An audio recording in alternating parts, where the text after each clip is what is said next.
You certainly know how much fun she's in trouble. America is in grave danger.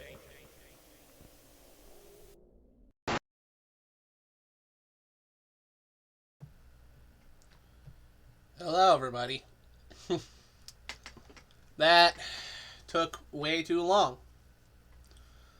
I actually thought we weren't even going to get around to streaming today, if I can be completely honest with you.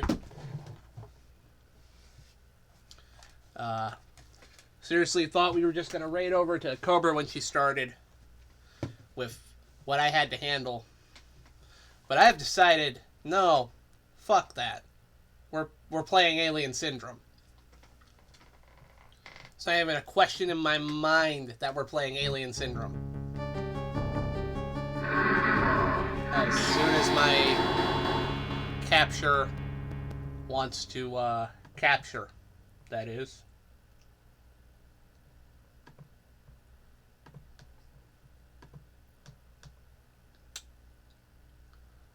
Nope. You've got to be fucking kidding me.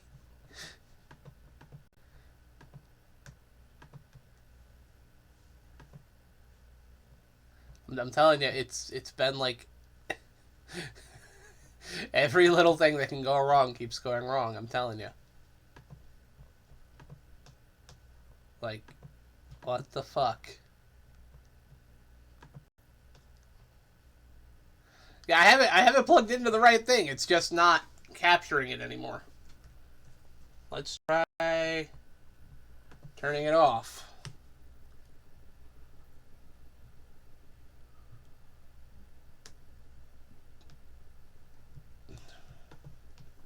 That's right, we're doing the old tech support solution of turning it off and on again.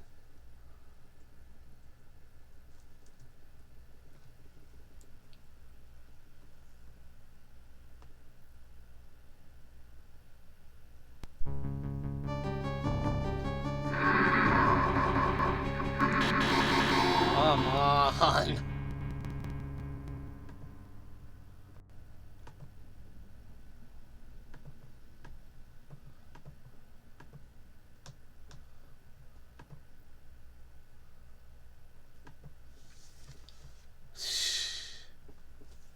There it is. Fucking finally. What in the hell was going on there? Okay, cool. Let's... Alright, well then. Happening much later than I meant to. It's almost 12 o'clock right now, but whatever. Late night Quinn stream coming at you. Just like the old days. Y'all remember the old days? When I would stream till 3 in the morning? What the hell happened to me? Also, we're drinking out of a skull today. It's just Mountain Dew.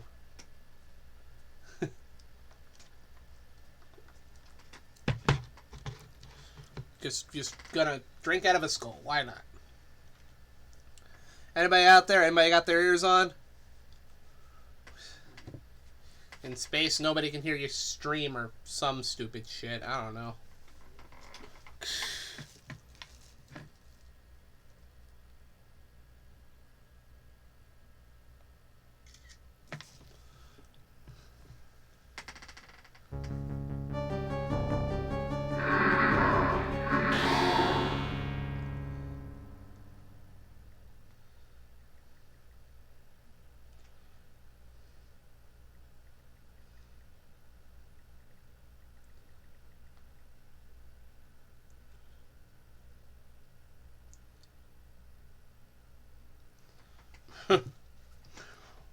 I mean, I don't know. Tonight, I'm gonna try to beat Alien Syndrome. 1 credit. That's all you get. It's you play Alien Syndrome 1 player, you don't get continues. Although for some reason it seems like my controls aren't set up. Probably because my computer isn't set up. So hold on. Let's fix that. You know, I had to do a big reset of my whole computer. And that was a problem.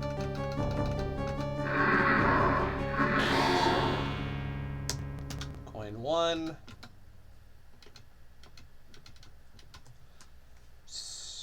start. Alright, we should be ready. And obviously we're playing an Aliens knockoff. I have to play as the girl. One. That's just how it works. The time you bomb fucking is judge me. set. Alright. So this one... I grew up playing the NES version of this. The arcade version actually moves much faster. Whoa, and what the hell did my controls do there? Let's not have that happen again. It's okay, this is just me warming up, right?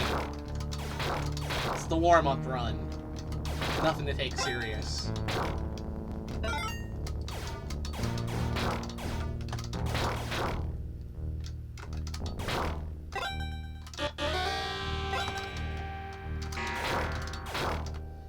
I always forget that in the arcade version, you don't actually have to pick up everybody. And yet I still end up trying to do that just out of habit. Because on the NES version, you actually do have to pick up everybody. Fuck. It's fine. This is just a test run. I don't gotta be mad about anything. Go to the exit. Yeah, there you go. See, we only have to collect about half of the hostages, whatever you want to call them. They're not colonists, I suppose. I forget the exact story of the original Alien Syndrome. They changed it over time. Okay. That's fine. That was a shitty run anyway. Let's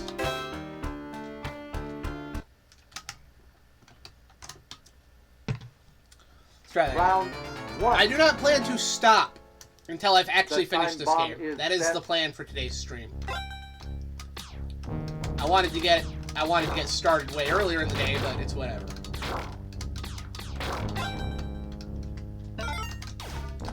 I'll probably end up repeating this when people are actually watching the stream, but I'm gonna go into Let's Play mode and just jaw onto myself a little bit here, because I need something to stop myself from going crazy. So, yeah, I've loved Alien Syndrome ever since I was a kid, but I didn't grow up with the arcade version of it. As a matter of fact, I've never seen a cabinet of this. I would really love to. I would love to play Alien Syndrome on the real hardware someday. That would be so cool, because I love this game. But I grew up with the NES port, the one published by Tengen, so not an officially licensed Nintendo game, although it is, as far as I'm aware, a conversion of the Sunsoft-developed Famicom port of Alien Syndrome, which is officially licensed in Japan, funny enough. Go to the Sunsoft made a exit. few Sega ports, I think. I think they also did Afterburner 2 on the Famicom. Which, yeah, the NES, the NES Afterburner ports are actually pretty good. I think they actually turned out better than Afterburner did on the. I did not shoot fast enough. I think it actually turned out better than Afterburner did on the.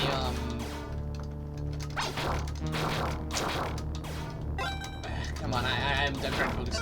But yeah, I think the NES versions of Afterburner actually turned out better than the Master System ports, which is kind of silly considering that game was made by Sega. You would assume the Master System port of a Sega game would be the superior version, but you'd be wrong. Hurry up.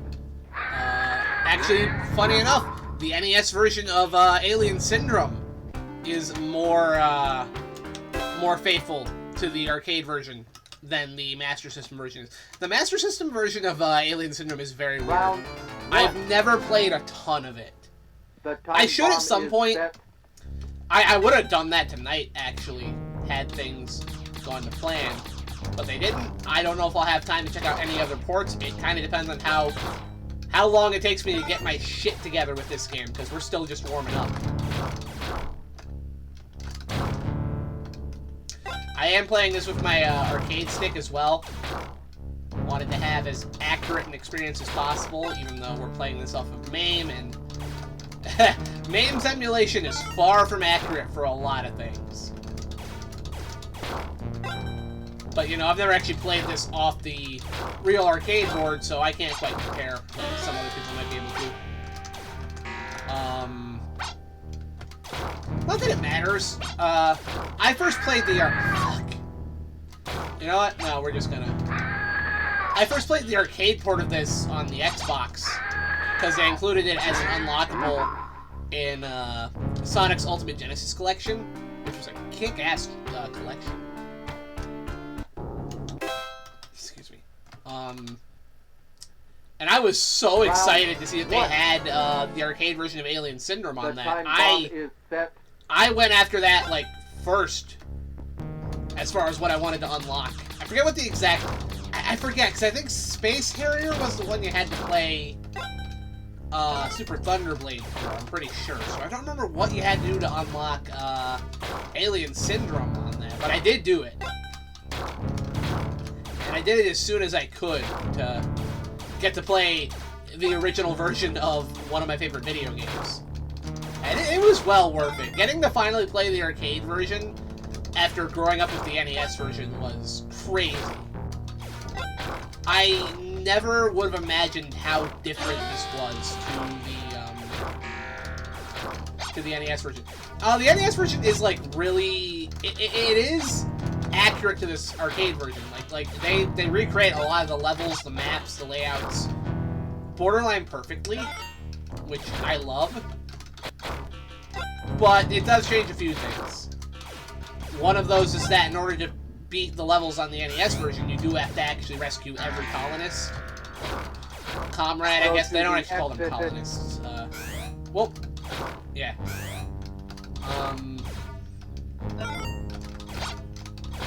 So I actually do have routes memorized for the earlier levels. I don't remember if the arcade version actually gives you enough time. Fuck.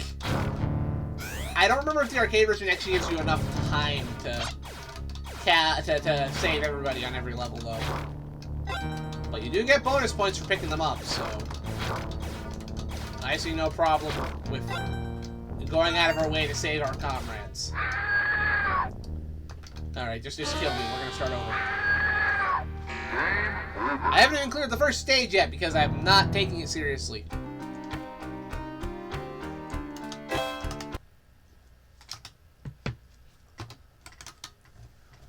I have actually beaten the NES version. Even on stream, I finished it on stream. It was a lot of fun.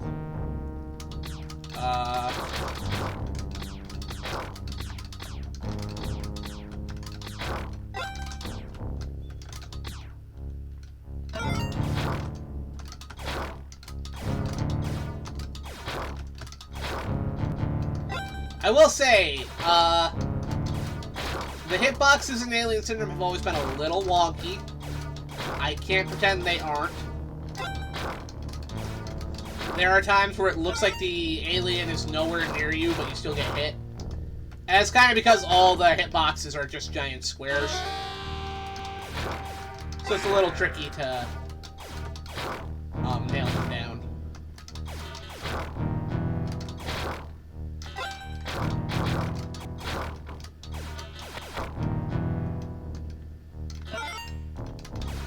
Whew.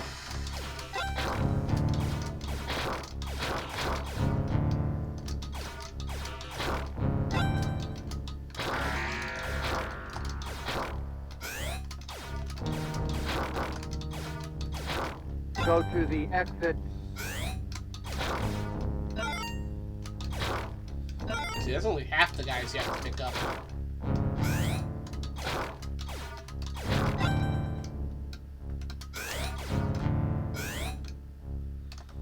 Gotta watch out for those doors. Those doors are pretty deadly.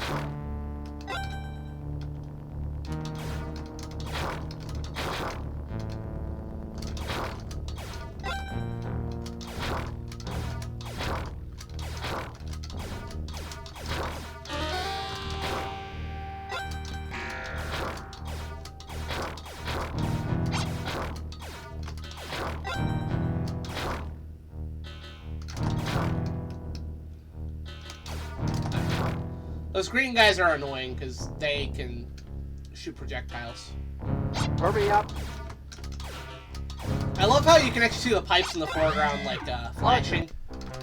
Alright, here we go.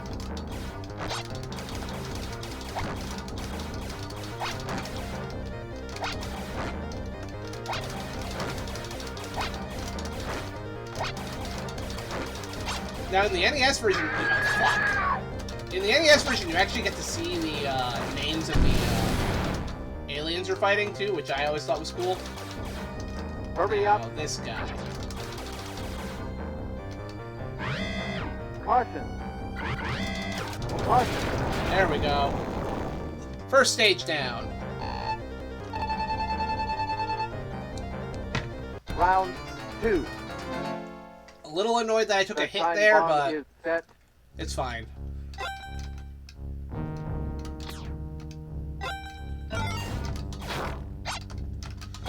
I tend to go for the laser a lot of the time, just because it's a pretty powerful weapon. The piercing shot is... Like, the fact that it pierces enemies makes it so useful.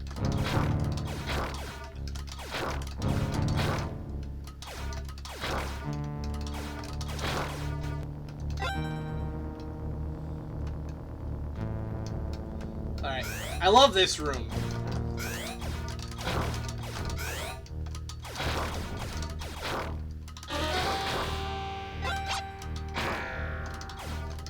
Because, you know, you got the sleep capsules here. I just think that's cool. And the way they're lined up, that's definitely meant to be a reference to, Aliens, specifically. Which makes sense, because this whole game was obviously inspired by, the James Cameron movie, you know? The sequel, with the Marines going around shooting a bunch of aliens, trying to save, the colonists on LV-426, although it wasn't a very successful rescue mission, if you ask me. Not that I blame them, that those odds were rigged from the start.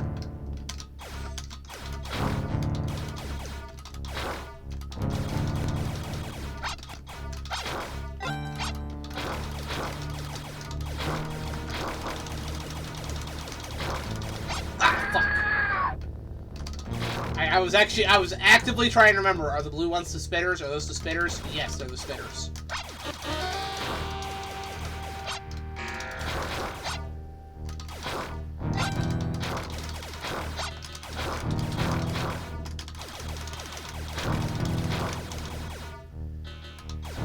Go to the exit.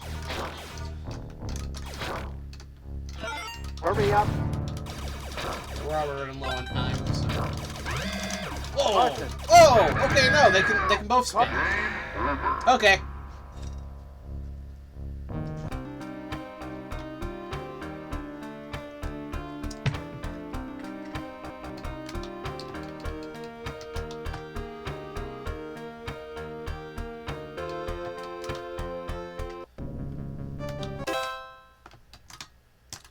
Alright, starting again. Round 1.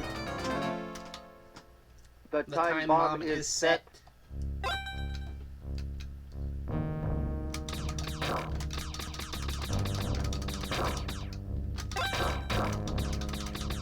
You know what? We're gonna do something different. 'Cause I know I can get another. Well, first, we're gonna scrap this run, and then we're gonna do something a little different from what I've been doing. Because the laser is a great weapon for use on bosses specifically. That's why I keep picking it up. But there is another weapon that can be a little bit more useful in the main The time bomb stages. is set. And luckily I know another laser is located right at the top of this map, so I can go get that before the boss, so...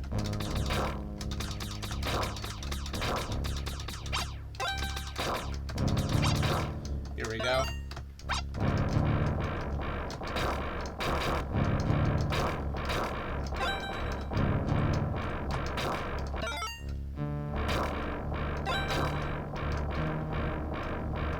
Let's see how this helps us.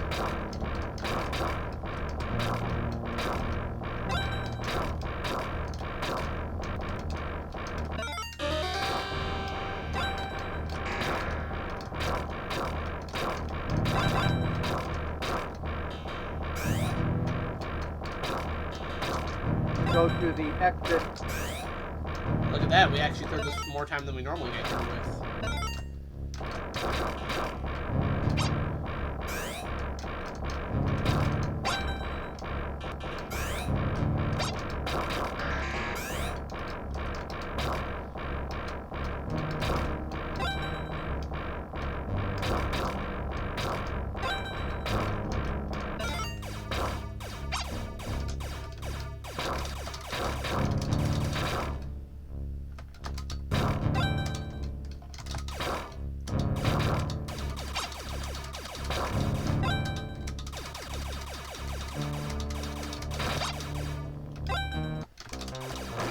Okay, now let's avoid death.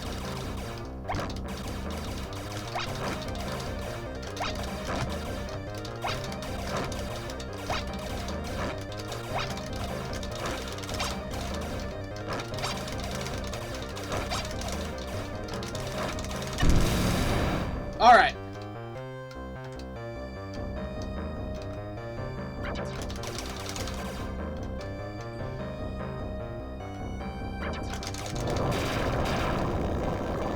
That's a good first level. That's a good first Round level. Okay. 2. The time bomb Proof is one more set. underdog in this chat. Plenty of room right now, man. Not a ton of people here. I wasn't even sure I'd get to stream tonight. To be honest, I'm not... this evening's been ass. I wasn't even sure I'd get to stream, so... I'm happy to be playing this. This is one of my favorite arcade games. One of my favorite video games, actually. I never got to play the arcade version growing up. I first played the arcade version thanks to the Xbox Sega Genesis collection because the arcade version of Alien Syndrome was unlockable on that.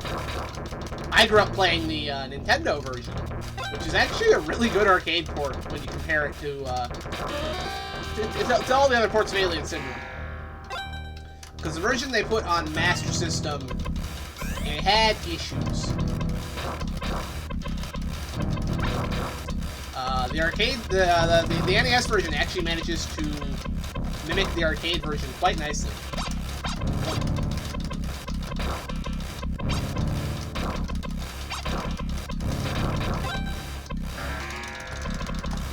Let's just bomb the shit out of that hive. That's a flamethrower, actually. I'm gonna pick that up and then we'll try to see if we can find a laser rifle before we go to the boss. You want to jam down on the fire button when you're dealing with those guys. Gotta pour on the gas to take out those hives.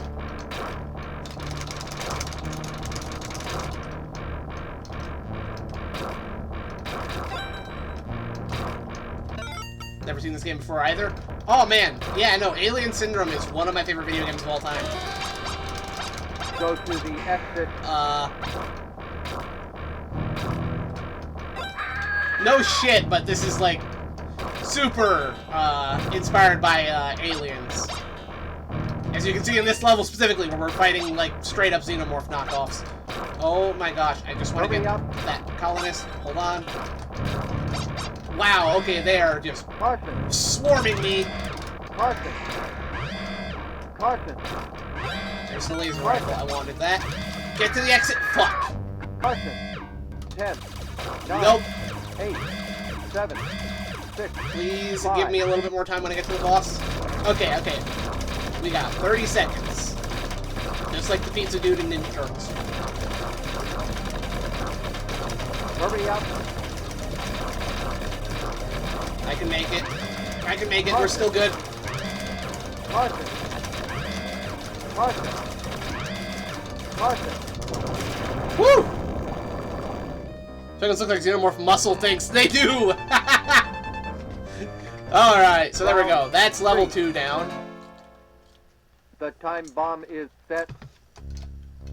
Not for level 3, which actually has some of my favorite level design and creature design in the game.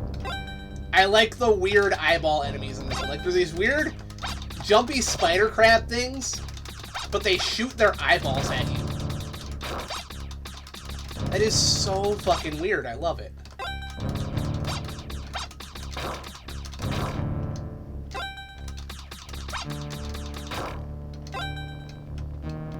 Anyway, hey Mike, so what I'm trying to do tonight is we're playing one of my favorite video games, which is Alien Syndrome, and I'm trying to clear the game in one go, which you actually have to do. This is not one of the arcade games that you can credit feed your way through. If you want to beat Alien Syndrome, you have to do it on one credit anyway, but yeah, we're trying to beat Alien Syndrome. I've beaten the NES version before. I don't think I've ever actually gone all the way through the arcade version. And it is not easy. Actually, I should go look at the map. The map's right here. And I run right into the alien because I looked at chat for 2 seconds. That's how this game goes. Hey, no, it's great to see you here too, Mike. It's been a day, but whoops. But yeah, this is one of those various video games that came out in the wake of Aliens, and yeah, 1987, so this is like the year after Aliens, and it was made by Sega. Yeah, your comrades have been captured by the aliens. So, there you go. That's the plot. You go around, you rescue your captured comrades. Some of them are just standing around waving their arms. Some of them are like in like these little alien cocoons you have to pick them up from, like down there. Which is always fun to see.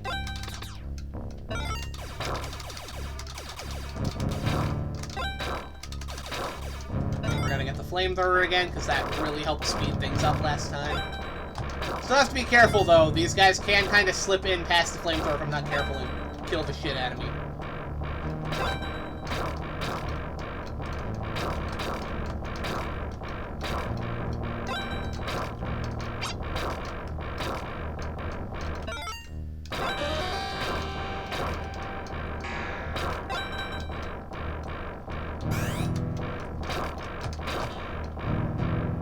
Go to the exit.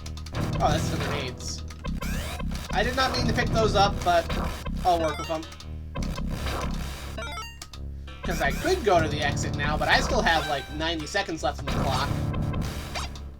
And plenty of other comrades I can pick up to get some extra bonus points, which would be nice, because those can net me some extra lives, I think. So hopefully that works out. Oh my gosh. Okay.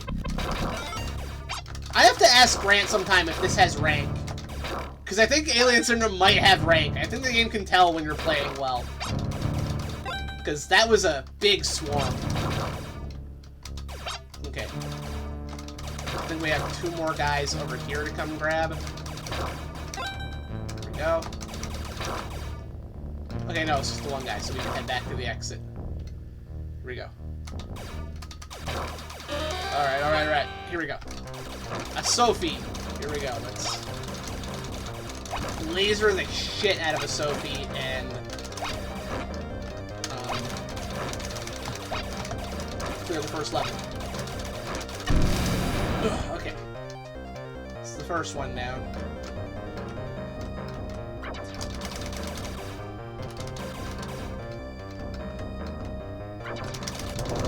Here we go. It's the first one down. Ah, that's a bot that you guys didn't even get to see. There you go. Two. Seems like they tell them. Hopefully it's not in front of an oncoming crane. These things make farty noises when they die. They kind of do. They also look funny when they explode, and I like that. Yeah. Sorry if I sometimes can't quite pay attention to chat. As you can clearly see, this game doesn't give you a ton of time to think.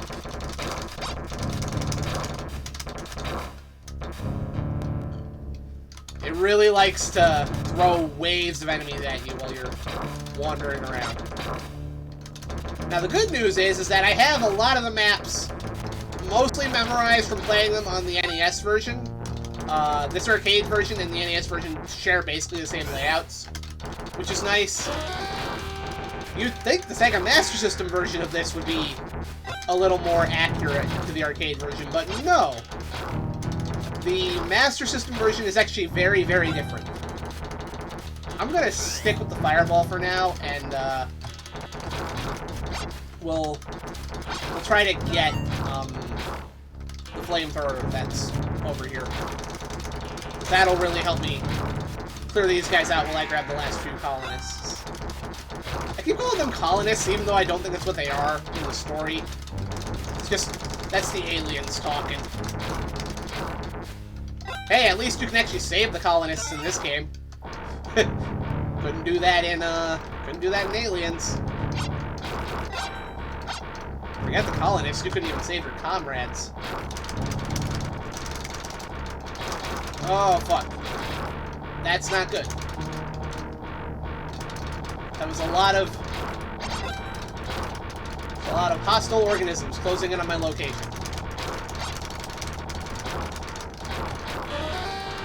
Go to the exit. Oh, fuck. Okay, I got 40 seconds left on the clock. I can probably grab just a few more.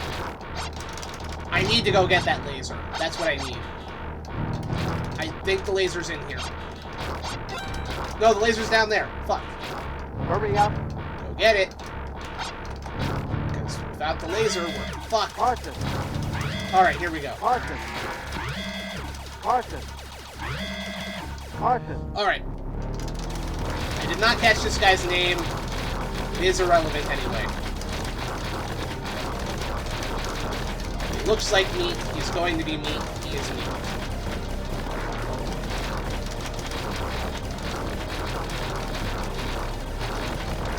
Hurry up. Ah! Damn it. Carson. Going as fast as I can, Captain. Carson. Carson. Alright, we lost a life there, but not bad. Round 3. The time bomb is set.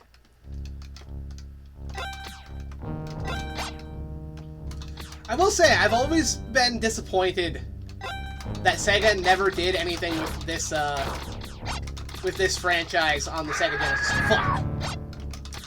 Well, there goes one of my lives. Yeah, I've got to ask Grant if this game has rank, because I swear it gets a little more difficult if you kill a lot of aliens.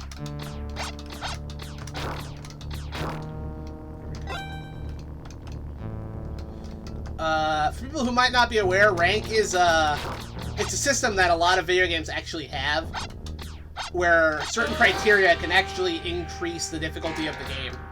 A lot of spaceship shooters have that. Like Gradius. Gradius actually manually adjusts the difficulty depending on the power-ups you pick up. Like how many of them you get, how many of them you activate, which ones you pick.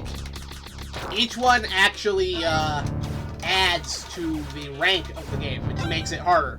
If you ever felt like, oh, damn it, if you ever felt like a lot more enemies and bullets were showing up in Gradius, when you picked up enough items, that wasn't just you. No, the game actually throws more things at you the more power-ups you pick up. Which is why the best Gradius players... What? What? Mom needs you about SSI stuff. Alright, I'll be right back. Okay, hold on. I had to go sign some paperwork.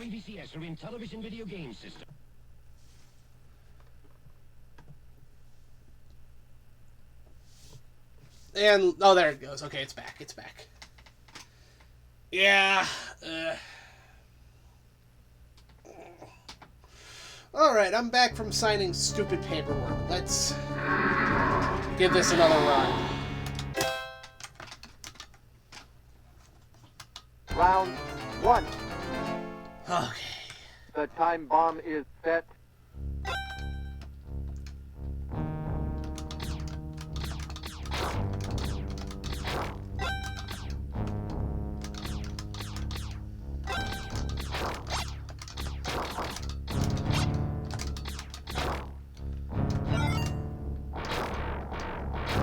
What? Oh, come on. Bullshit. We're gonna go ahead and...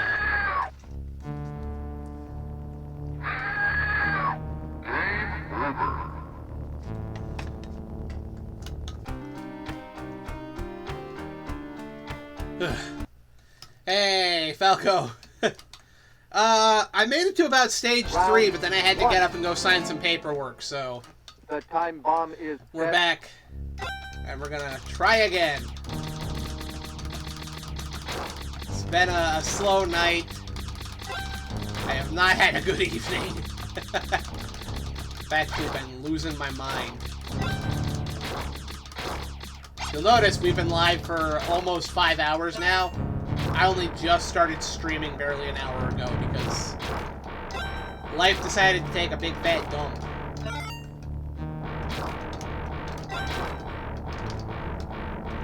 So yeah, I'm just unwinding with some alien blasting because this is one of my favorite video games, and hard video games tend to make me zone out better, weirdly enough. Lost the team.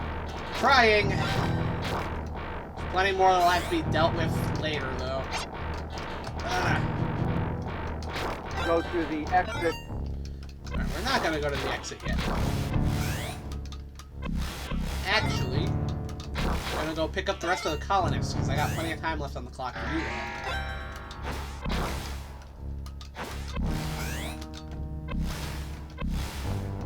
That was close.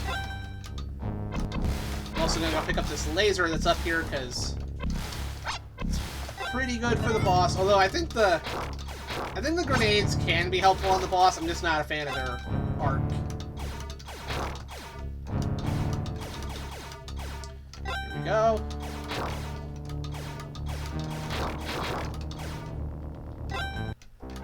Alright, first boss, a Sophie. We're going to kill the shit out of it. I just got a laser it a bunch of times and it'll die. Things usually die when you hit them with lasers. Alright.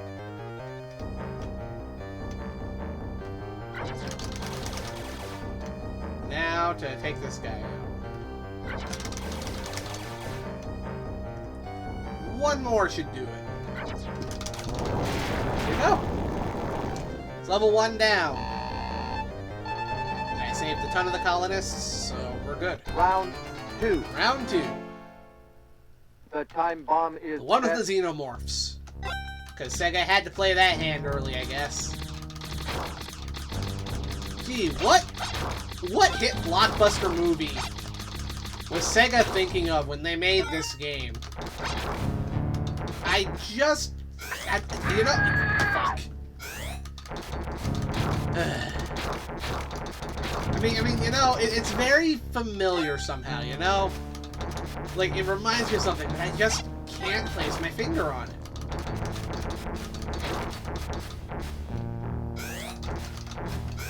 Fuck. Come on. Fuck off.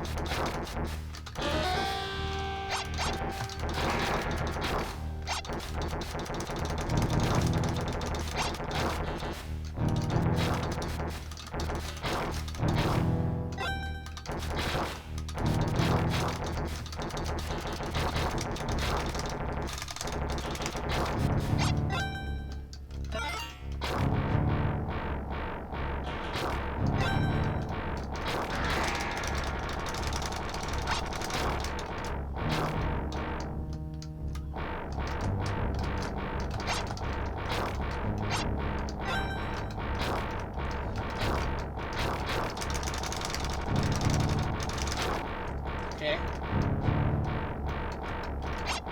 Fuck! Ah! Just looking at the map.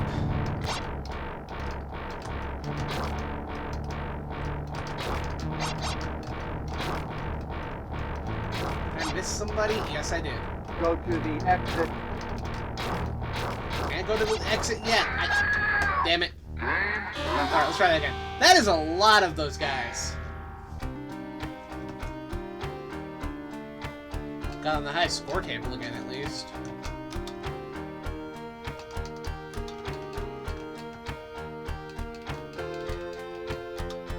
I've made it to the end of this, too. I remember making it to the end of this.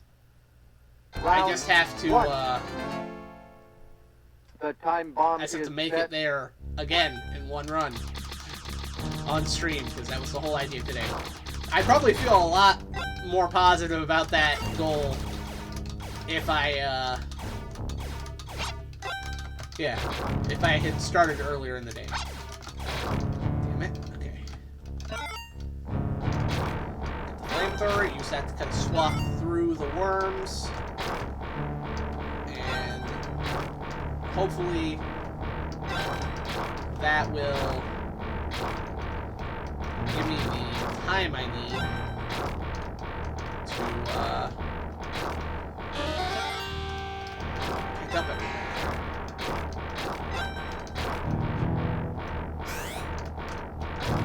Go to the exit. Because I don't like leaving people behind.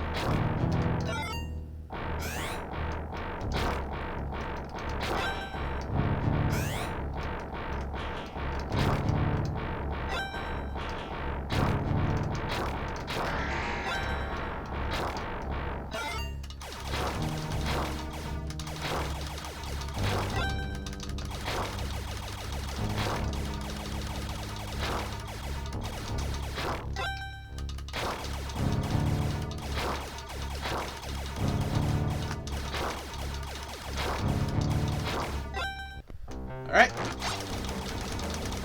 Sophie.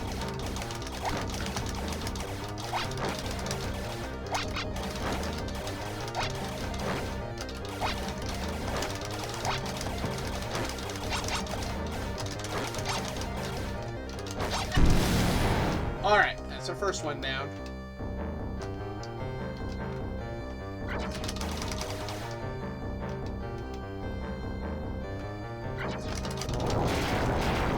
Alright. Level 1, over and done with. Round 2. Round 2. The time bomb is set. Alright, this time I'm actually gonna do things a little differently from what I've been doing.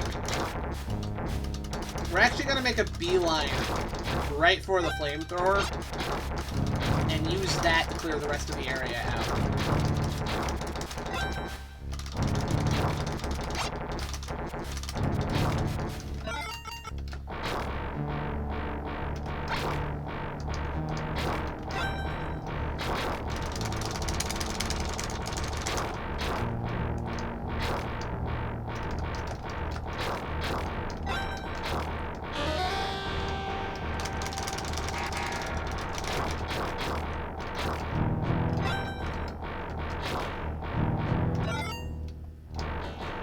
Yeah, there's a guy right down here.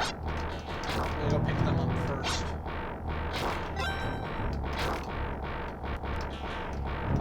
Alright, everybody's on this side of this map now, so I should be able to just twist around here and pick everybody up. Easy. In and out adventure. Alright. Let's make sure of that. Okay, yeah. They're all on this side of the screen.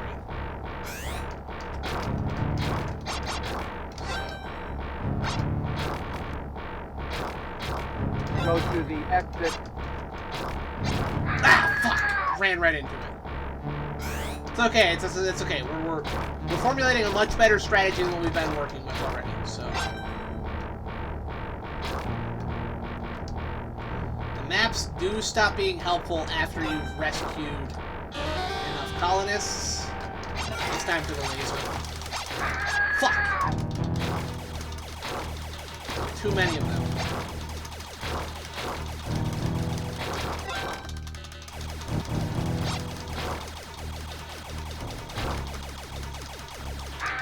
Fuck, okay. That's better, though. We have a better strategy for how to pick up everybody in that stage while getting to the exit.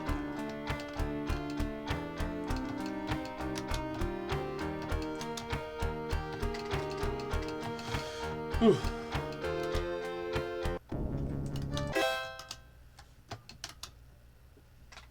Okay. Yeah, that's much better. 1.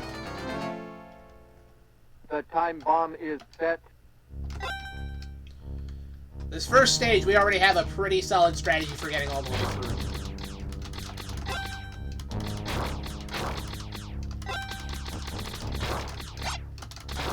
Step 1, ditch the ping pong ball blaster as soon as you can. Get flamethrower, wreck shop. And also, just sprint through while trying to kill everything and not get killed yourself, seriously. Just arm yourself with the flamethrower and just kind of sprint through the whole area.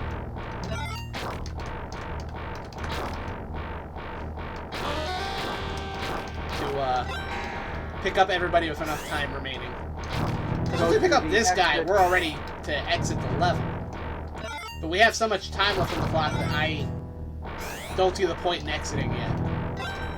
We can still pick up more colonists, which is more points. Also, I just feel good about it. What's the point of playing a video game if you can't be the hero, right?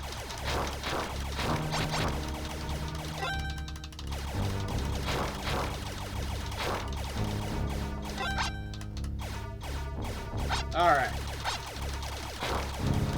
That should be everyone. Alright.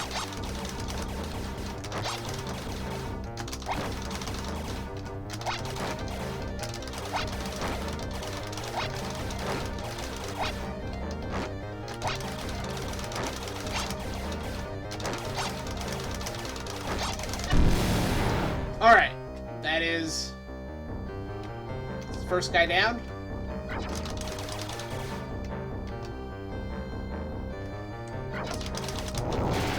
Alright, that is a Sophie dealt with. Easy, right? Round 2. The time bomb is set.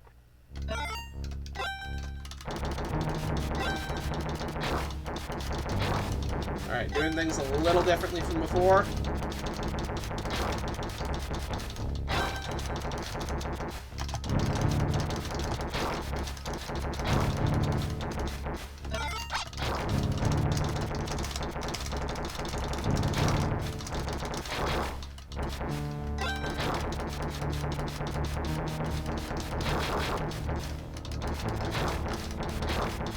This is the way. Yeah, this will work.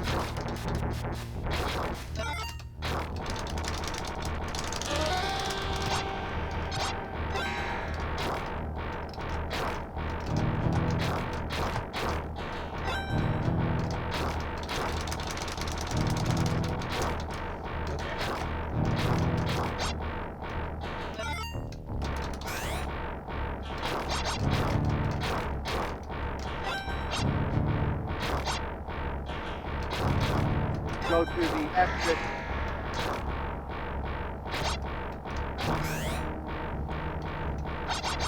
Whoop.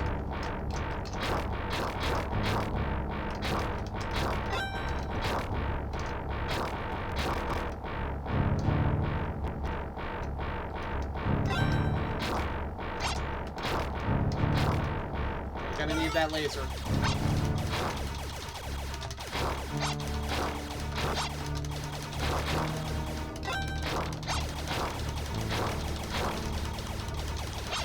Whoa! That was close. It's getting very dicey.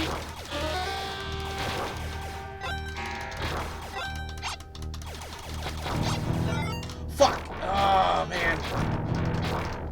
There's one more laser at the bottom of the screen, but we don't have time. We'll see if I can... We'll see what I can do with the flamethrower. Hey, that's working out pretty well. Okay. Fuck. Well, it was working out pretty well.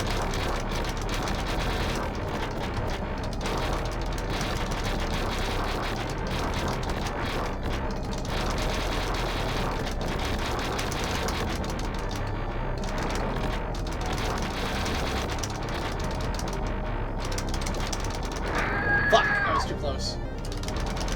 Hurry up. Could have done way better on that. Round 3. The time bomb is set. Oh. Man, that last boss run kind of sucked, but I think the flamethrower is actually a great weapon to use for that boss. Just gotta be a little more careful than I was.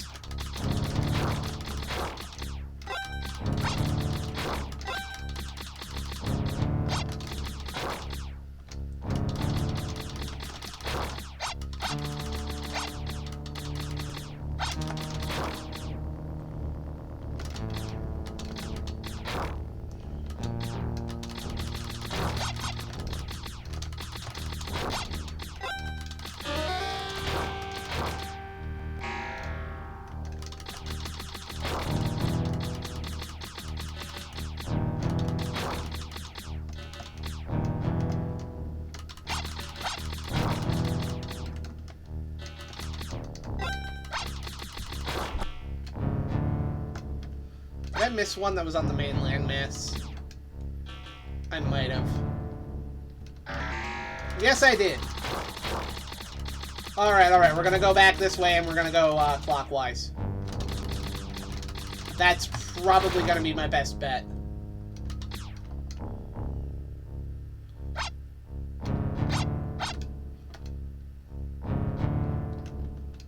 Alright, you, come here.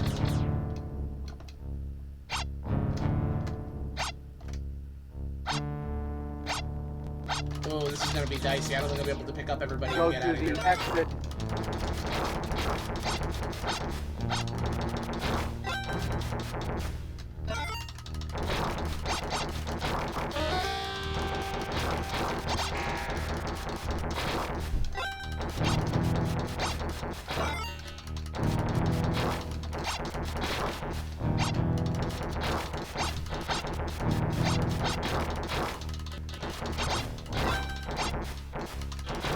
Hurry up. Carson. There's no time. Carson. Carson. Carson. Carson. 10. 9. Okay, Takagi.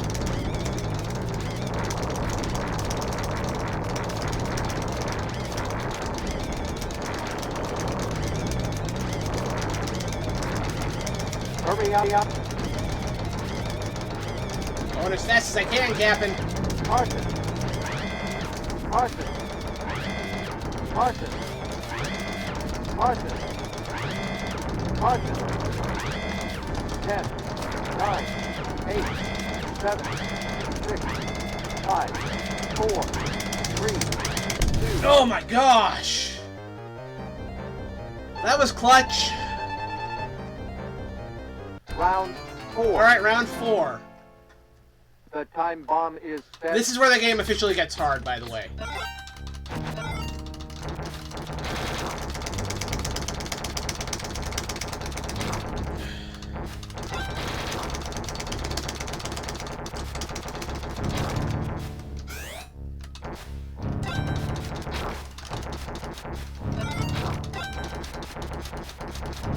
Flamethrower would be nice.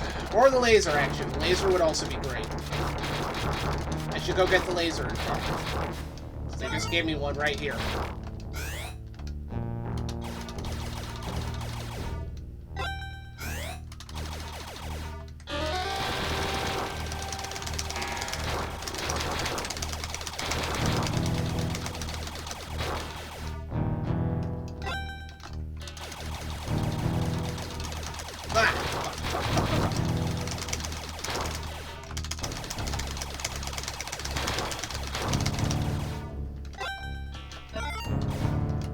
We got my options. That's nice. Alright, everybody's on the top of the ship.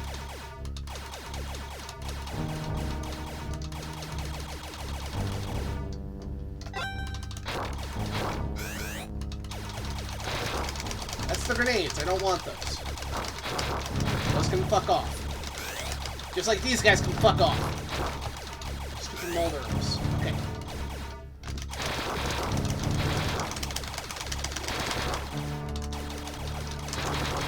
Go to the exit. Until I have everybody.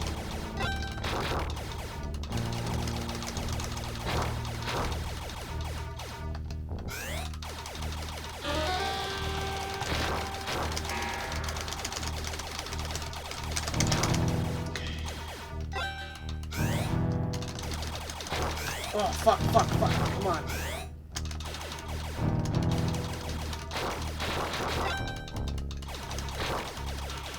Hurry up. Carson. Okay, we got everybody. Now to deal with this thing. And this thing is tough. Yeah, like that. Yeah. Oh, man. Yeah, this level's where the game actually gets tough, like you just saw there. Round 4 is the game officially taking off the kid gloves. Which is funny to say, because this game was already not easy. Ooh.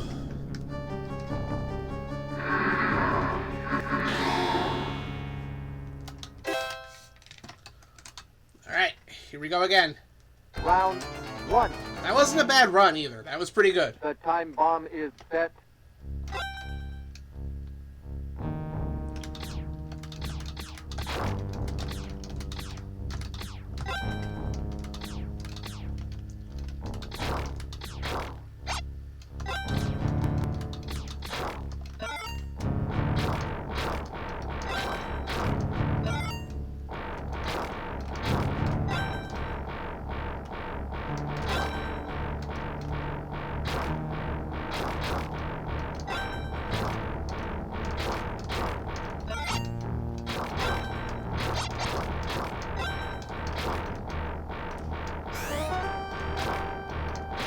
Go to the exit.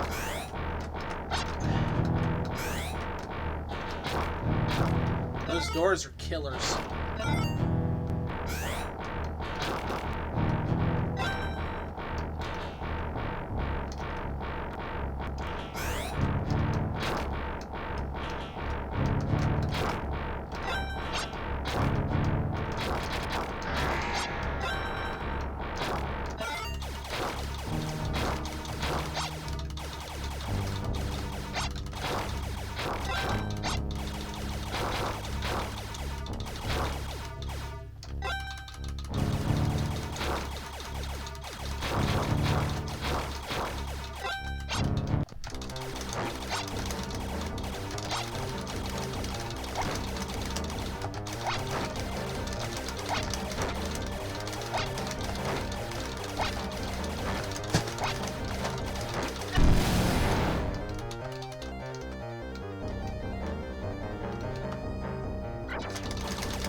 Alright. Don't tell anybody I'm using the ship's computer to play video games. Round They'd 2. be pissed. The time bomb is set.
Whoa, whoa, close, close, close. I never picked up that flamethrower. What the hell's my problem? Get that. Now, let's rock and roll.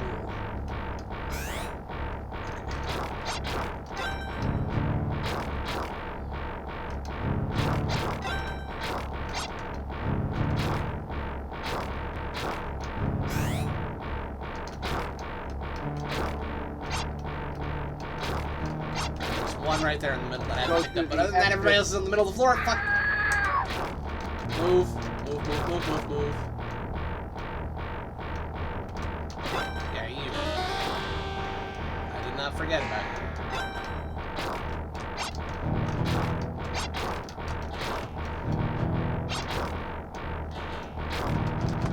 And every time I hear that telltale squeaking that one of them has launched a projectile, I can't help but jump a little Hurry bit. up. Carson. Carson. Carson.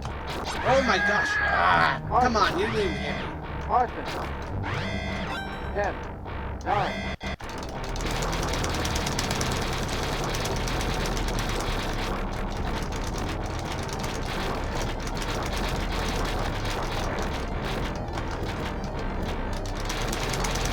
Hurry up. Martin. Martin. Martin. Martin. Martin. Whew! Still not happy I lost those lives there. That's gonna make Round 3. it's gonna make this a little harder. The time bomb is set.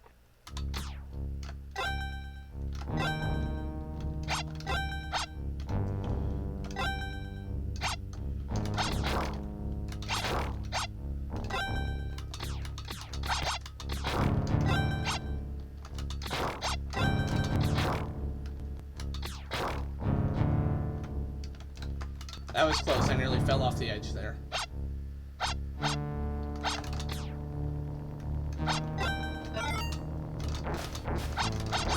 Fuck! The eyeballs got me.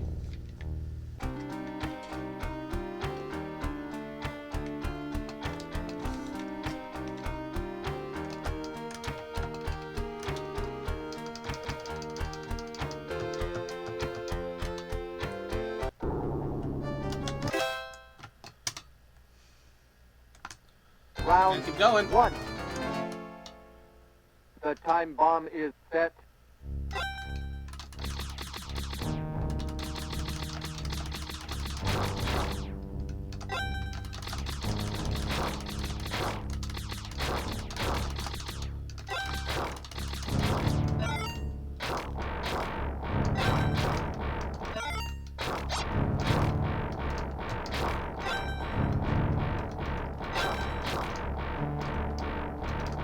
Whoa. What's up, brother?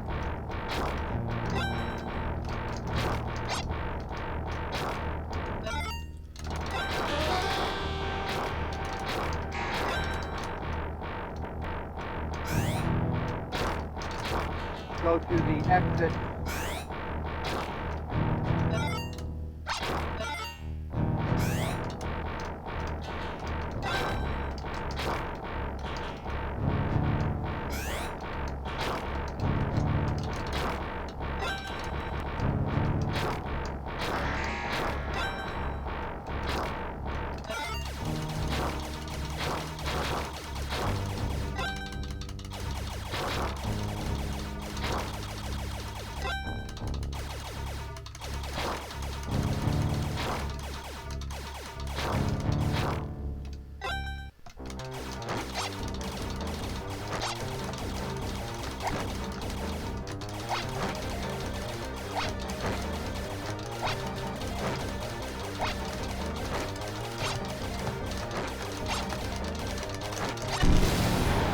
Go.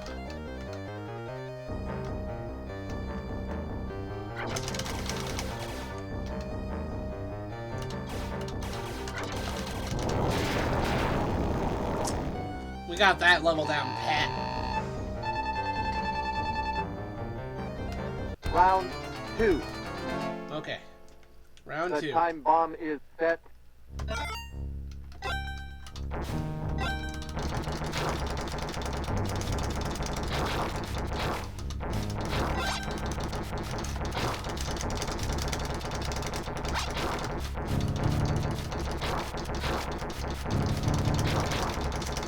If you're wondering why I keep destroying these every time I run across them, score bonus.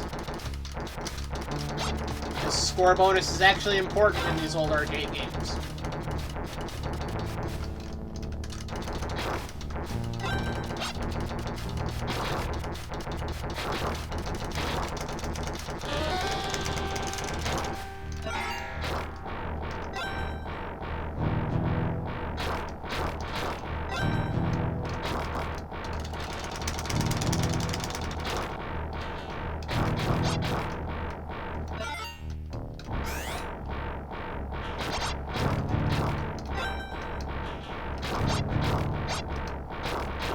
Go to the exit.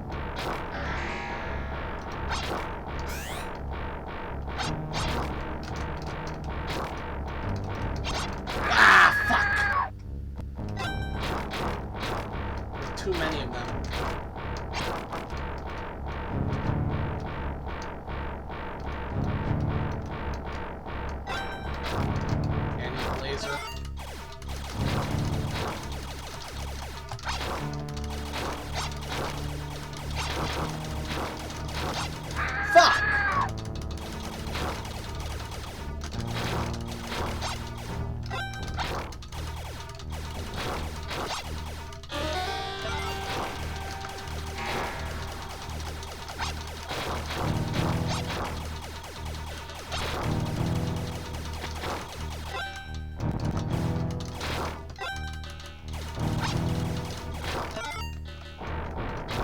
No, I don't need a laser. Flamethrower works great. Hurry up.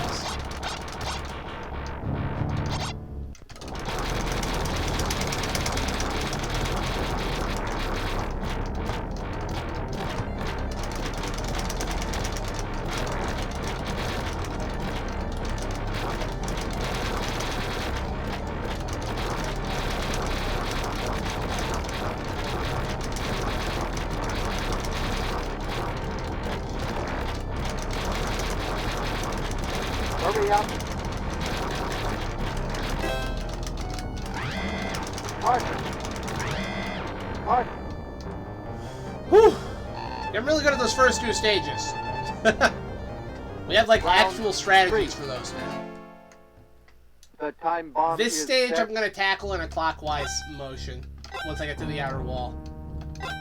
In here on this inner platform, I do go clockwise just because that's what's most convenient, because there's only one way off this platform. Might as well clear everybody out in that clockwise sweep before leaving.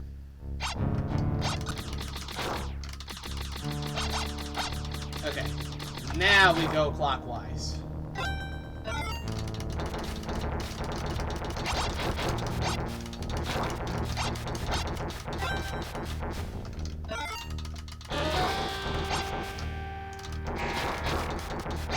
Go to the exit.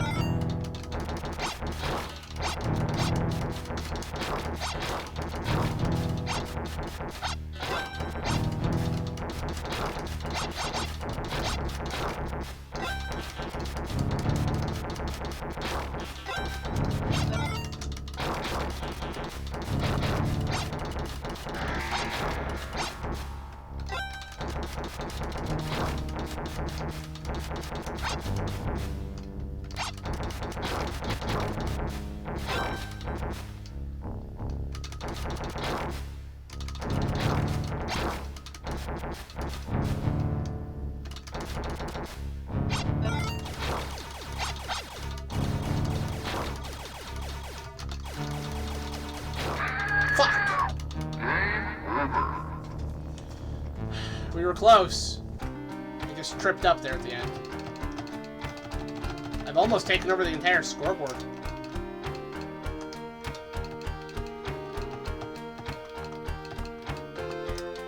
We're getting close, though, on that. Round 1. In round 1. The time bomb is set.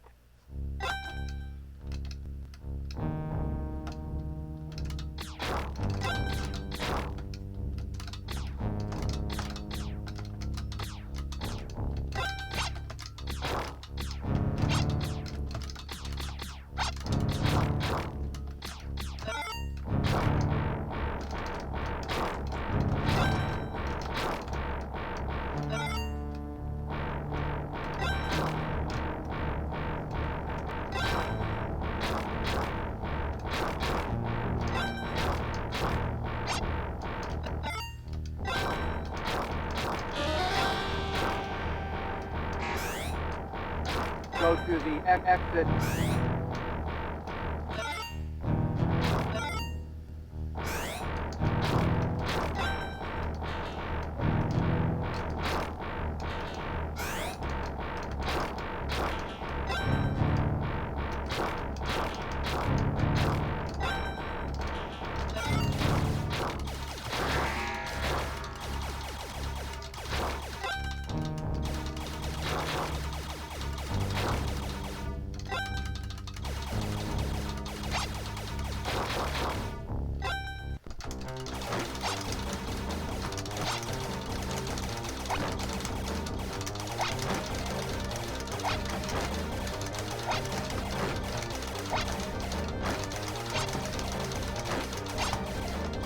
Fuck! Yeah, great. Losing a life on the first boss. That sucks. Okay. It's fine, though. This means we have to play better for the rest of the game.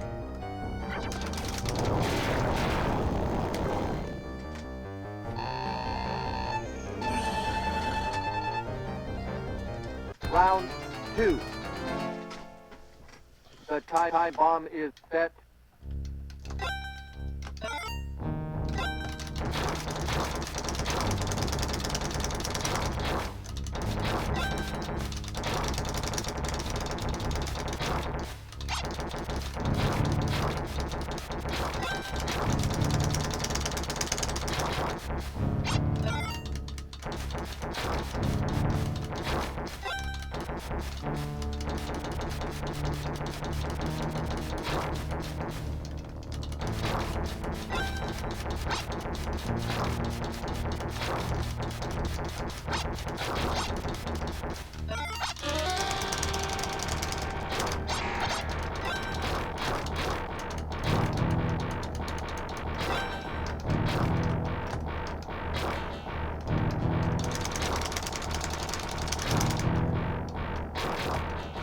What? Bullshit. Like I said earlier, the hitboxes in this game have always been a little wonky. Go to the exit. And this time I'm not swapping out for the laser just because I'm planning to take this to the boss too. Flamethrower keeps doing me good, so we'll stick with it.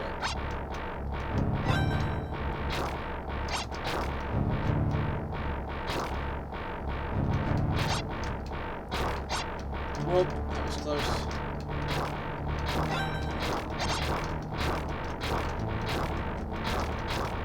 What? How did that not connect? Well, I took over the entire score screen at least.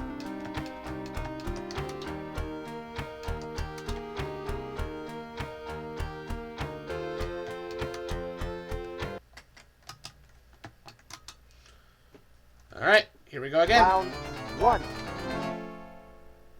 The time bomb is set.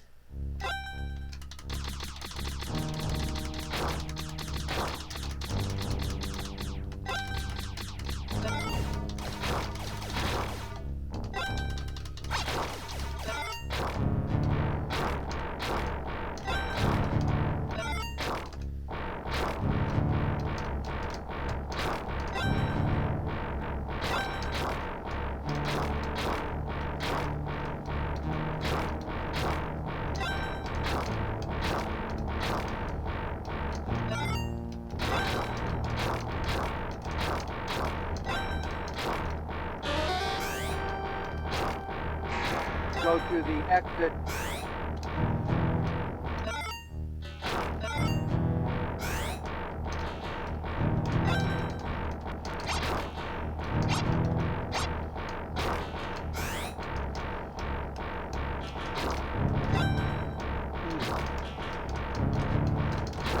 Close.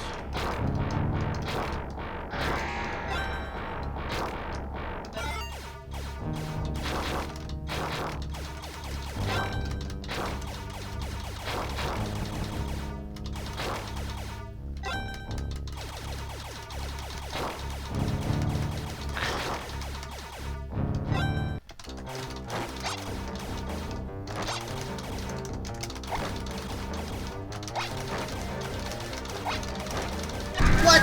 Bullshit! How did that hit me?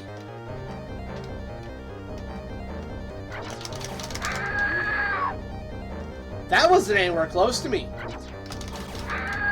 Neither was that. That.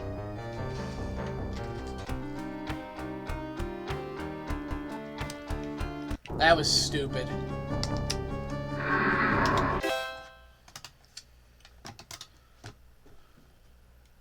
Round 1. The time bomb is set.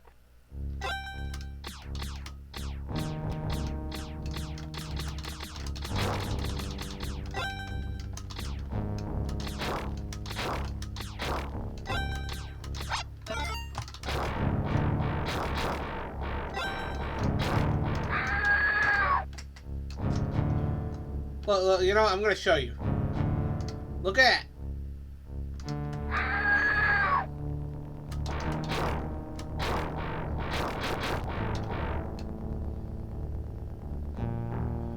Okay, that's just weird. Anyway. Just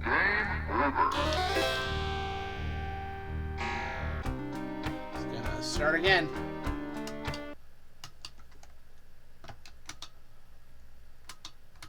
Round 1. No problems doing this as many times as it The takes. time bomb is set. Even though I'm probably gonna be up really late trying to do this.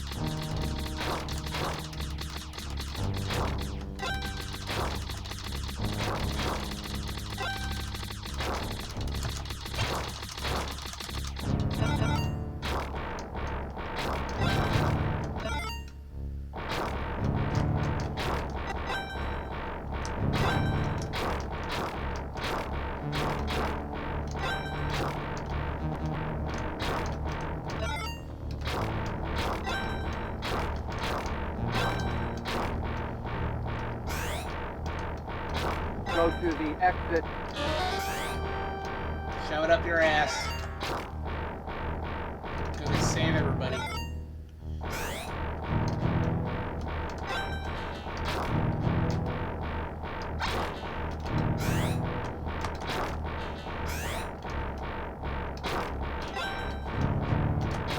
That was really close.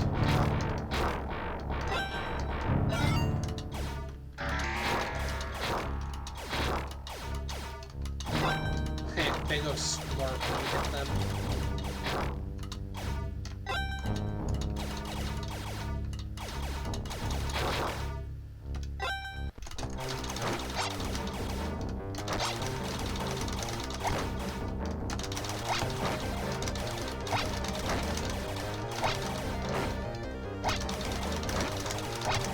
Whoa, whoa, whoa, whoa, whoa, get that thing away from me.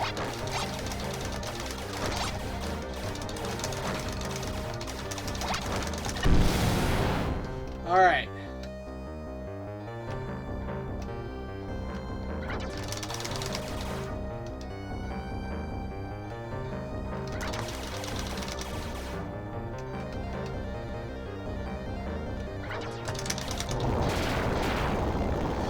Okay, that's a Sophie dealt with. Round 2. The time bomb is set.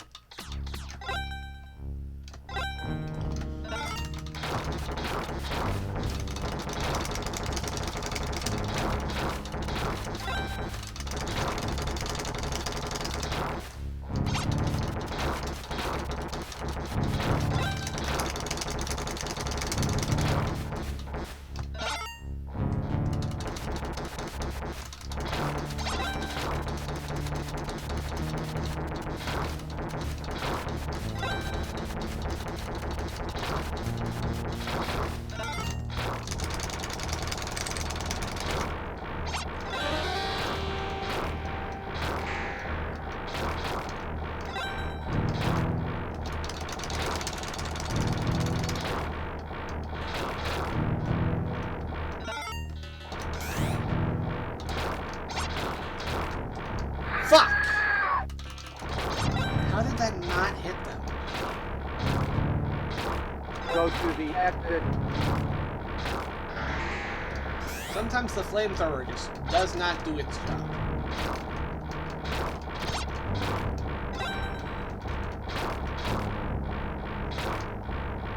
Which is disappointing, because this job should be pretty simple, you know? Throw the flames.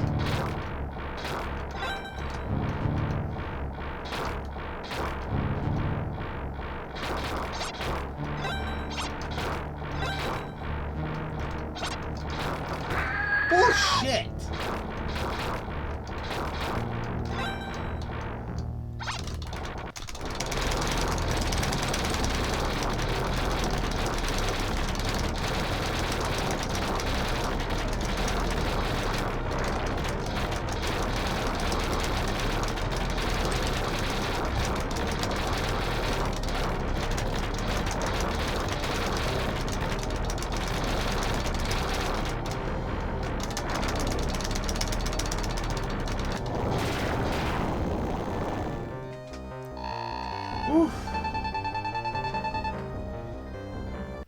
Man, I didn't get any extra lives off that though, so we're still The pretty time well bomb fucked. is set.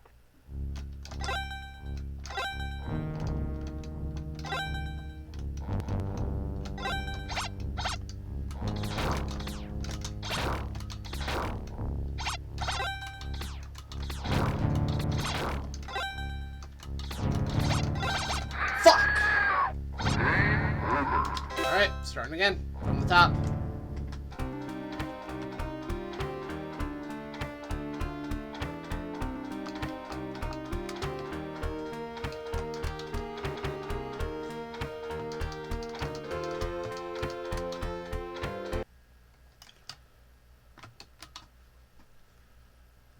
Round 1.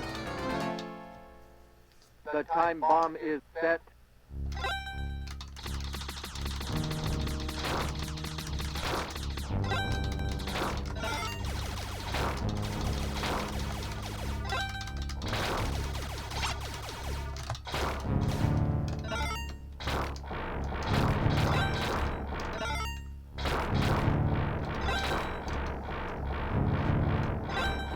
Ah, fuck.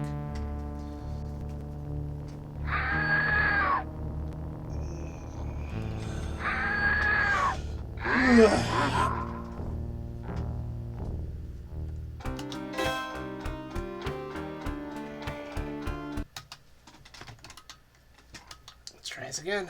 Round 1. The time bomb is set.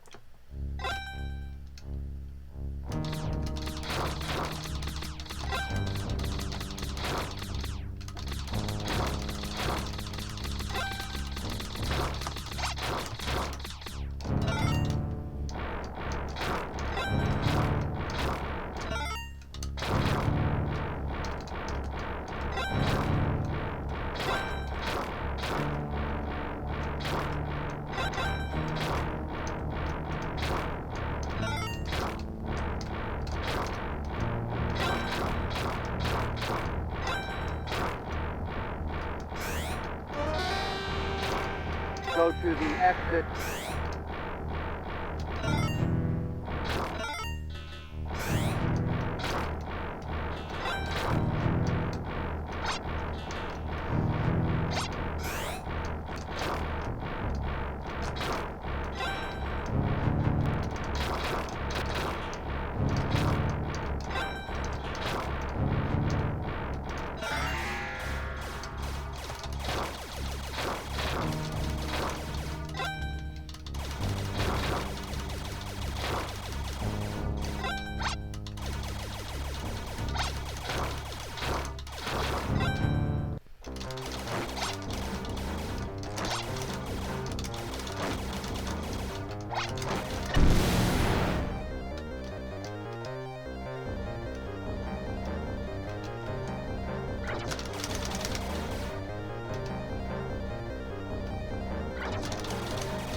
One down.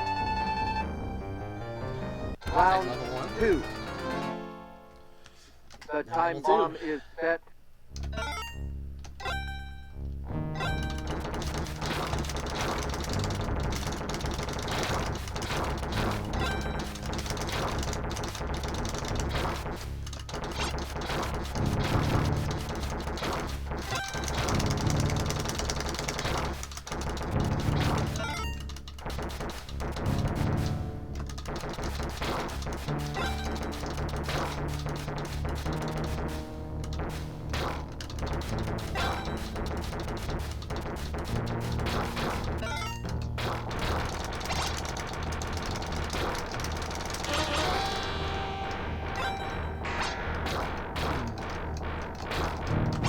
Oh.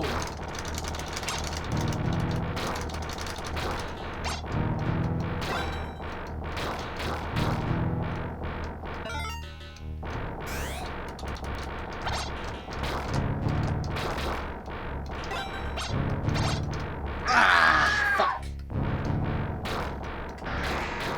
Go to the exit.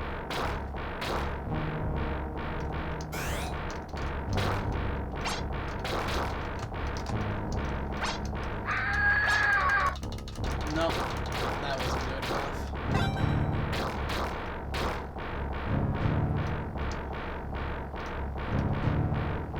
Sadly, this run is kind of a bust.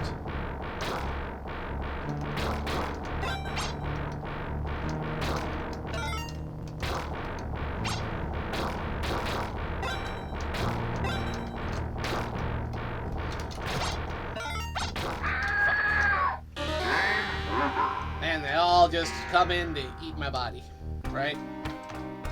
That's totally what was happening there.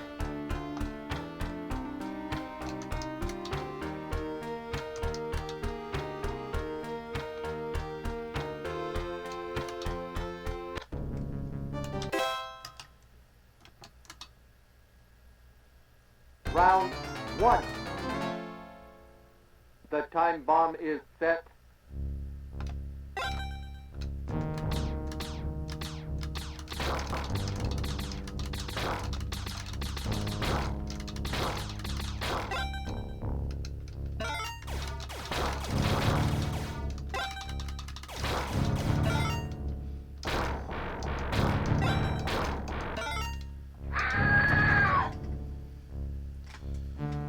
Just gonna let that kill me and start over again. I can make it. I can make it to the end of the game. I just gotta get a good run and lock in.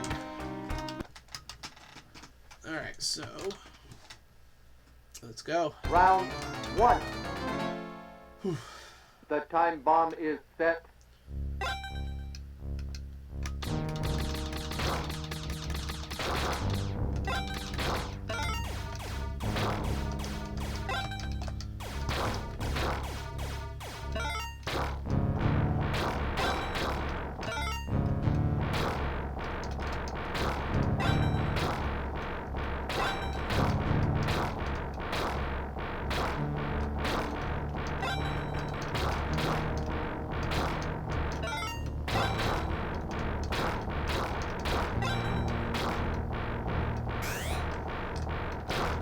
Go to the exit.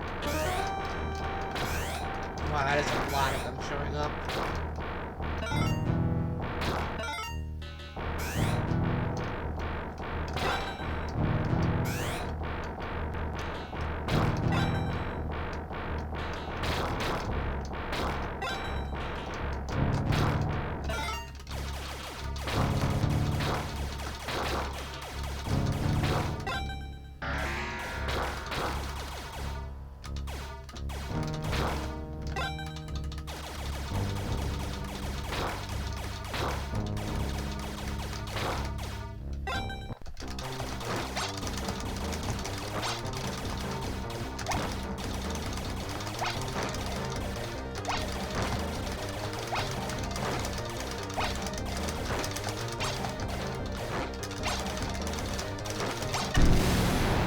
Alright, that's one down.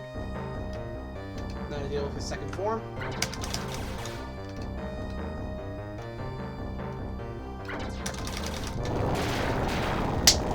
Done. Whew. That is our first one down. Round 2. Fuck yeah. The time bomb is set.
Go to the exit.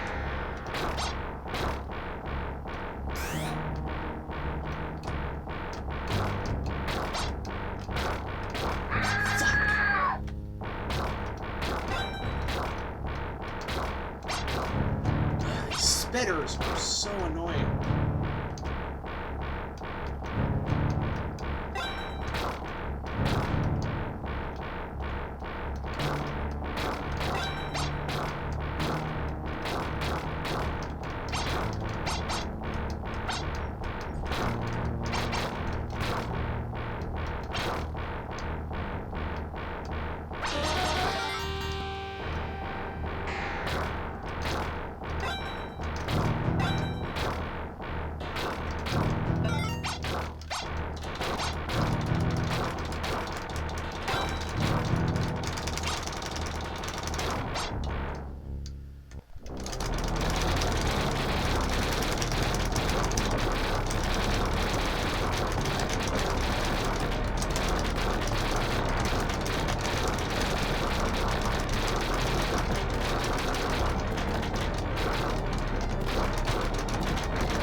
Fuck off.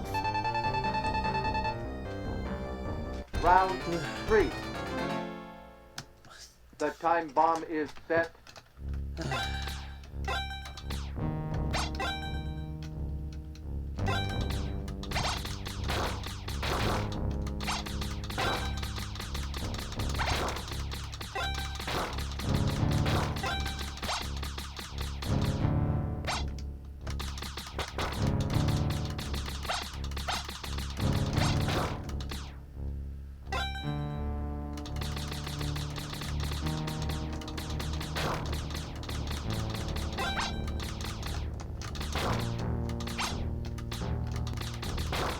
What? Where did that second one come from? Good lord. Okay, this. I just have to worry about the ones that are Go on the to bridges. the exit.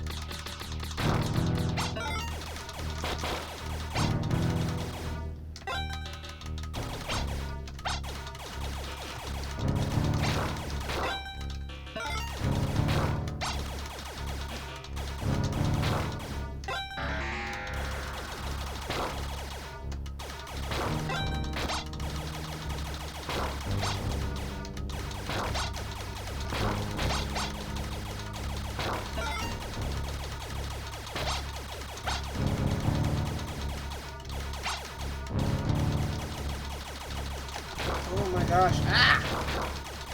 Really? 3 of them at once?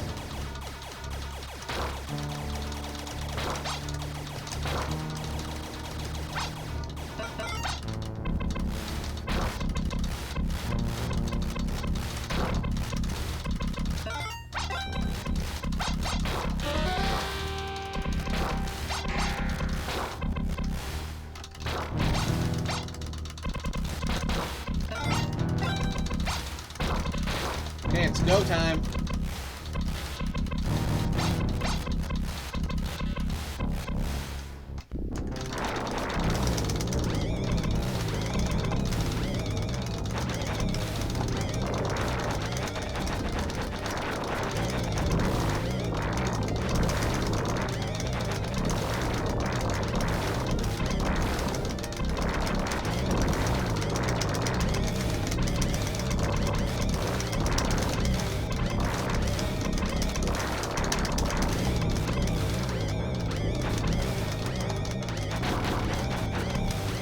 Hurry up.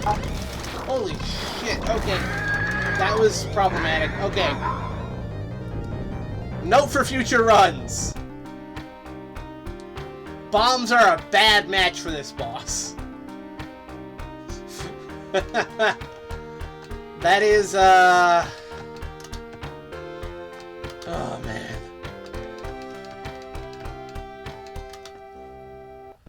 That sucked.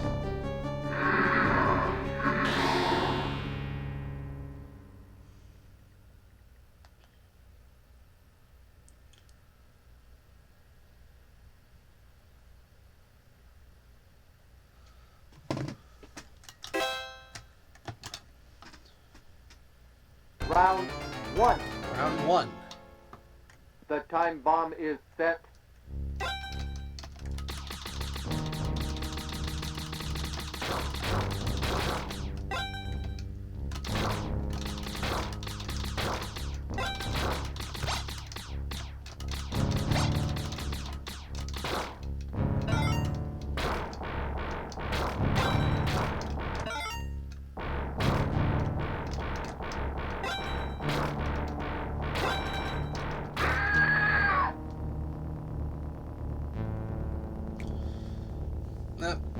that's a bad run. Just gonna let the aliens do me in and start again. Dying on stage 1 at this point is unacceptable.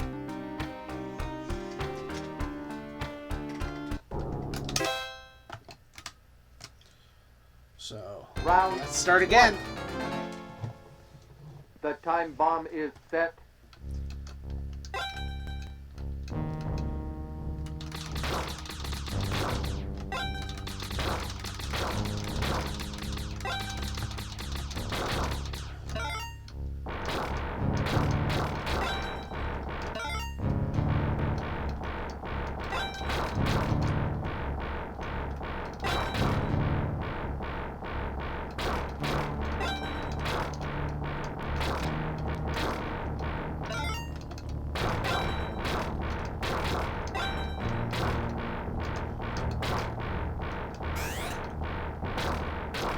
Go to the exit.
Round 2. Round Gotta get those 2. aliens.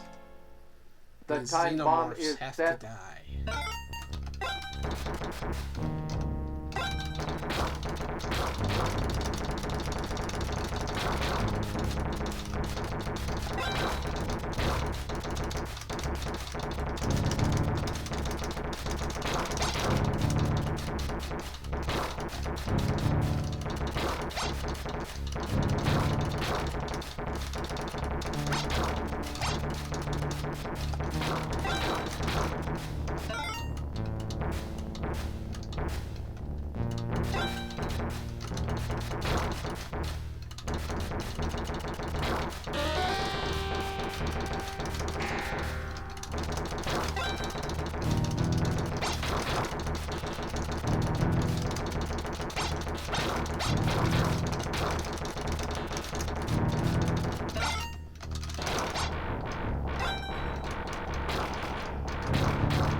Go to the exit.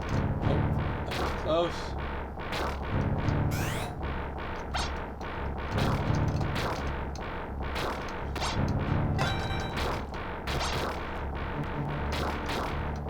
Ah! Gosh, these spitters, good lord.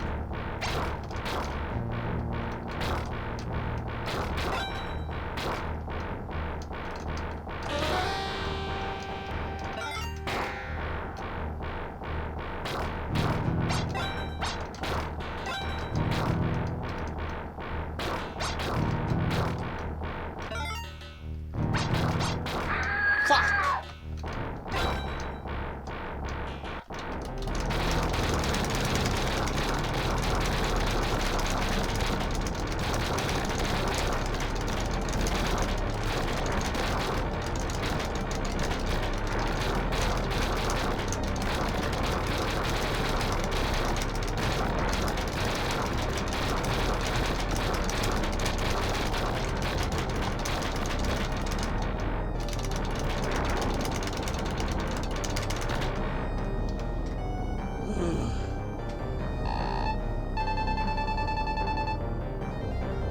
Round 3.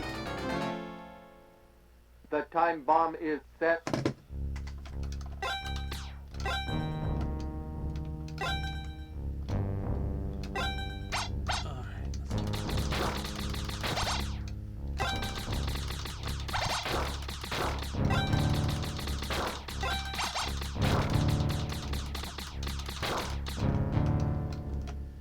Okay, I got everybody on this platform.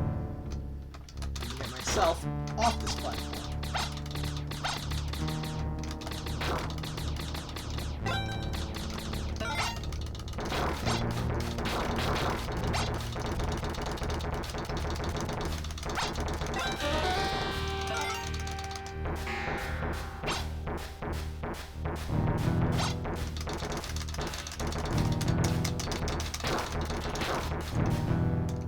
Go to the exit.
I'm not gonna have enough time. I gotta go kill the boss. Okay.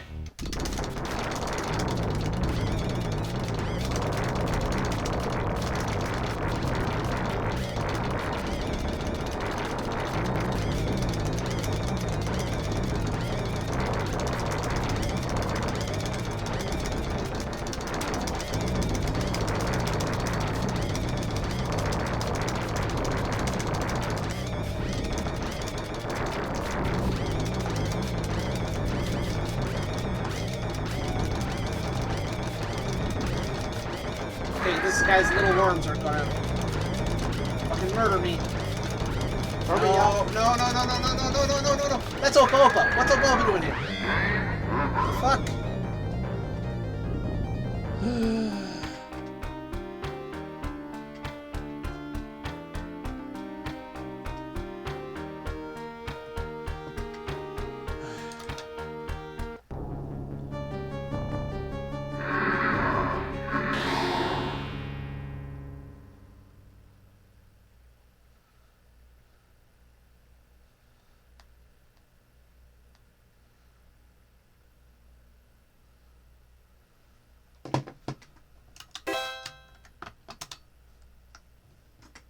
Round 1. The time bomb is set.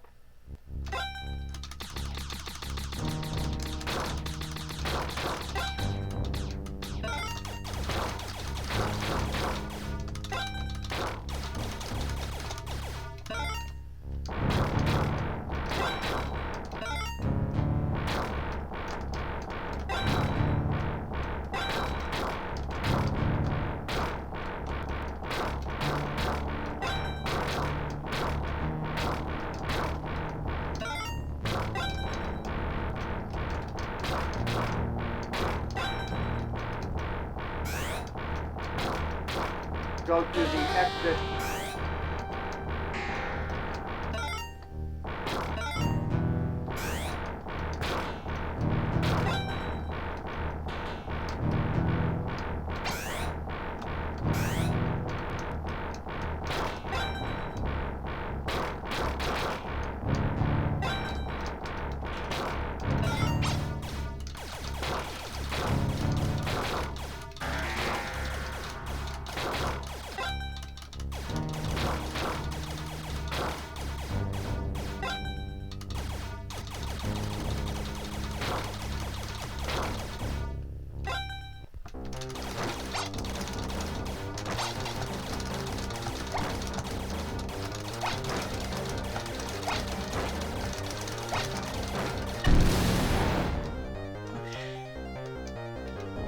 first one down. Okay.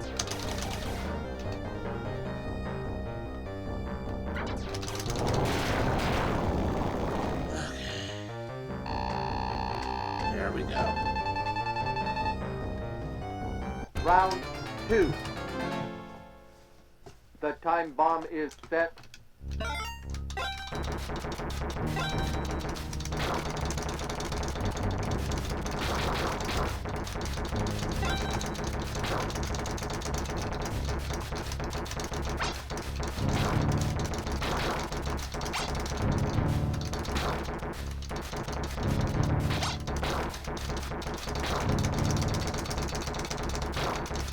Ah, that was close.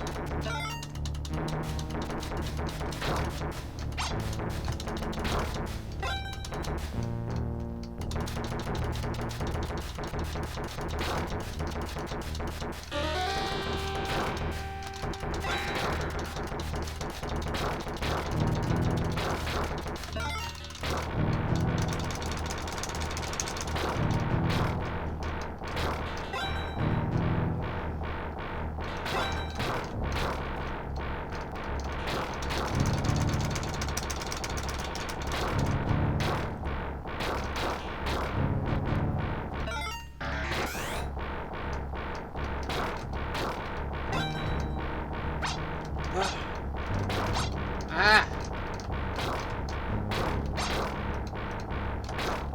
Go to the exit.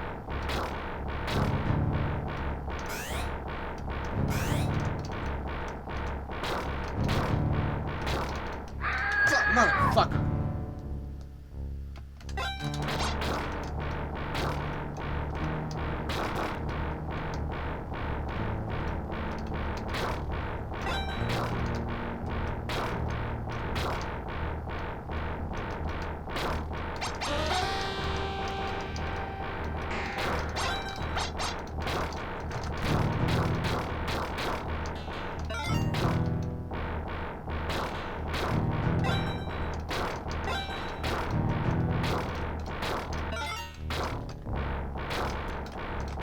Hurry up.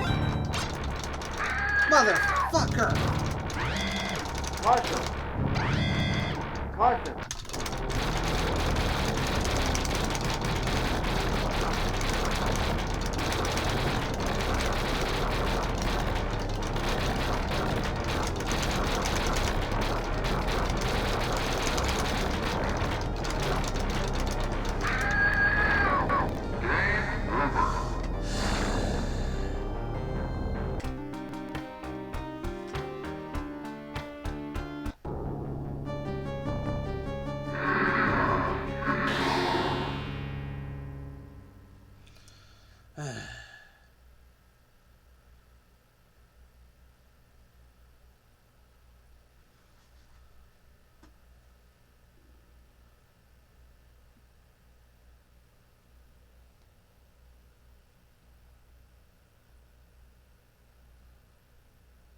Here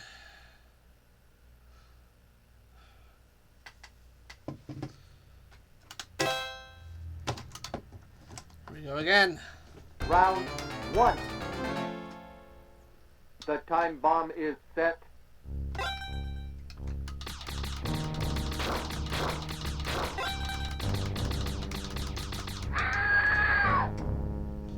That sucked.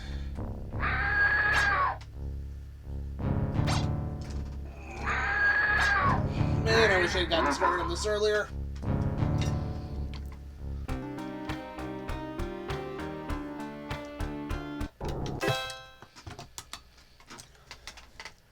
Round 1. Well, if I gotten The started on time this bomb earlier, I is think I set. actually would have finished it.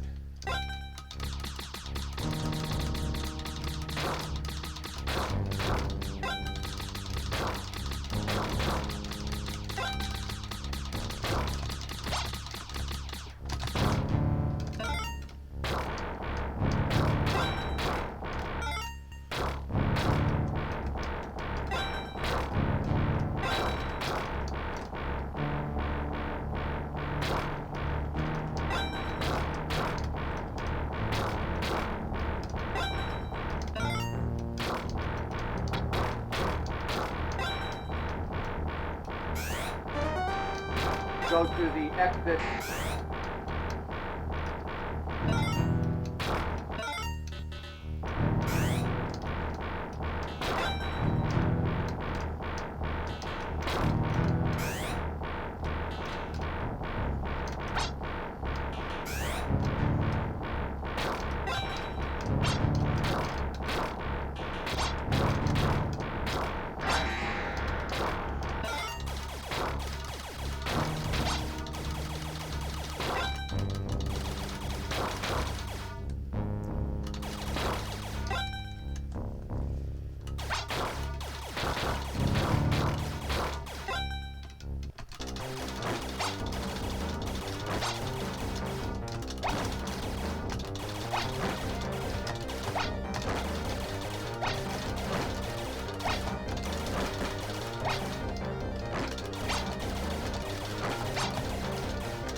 Okay.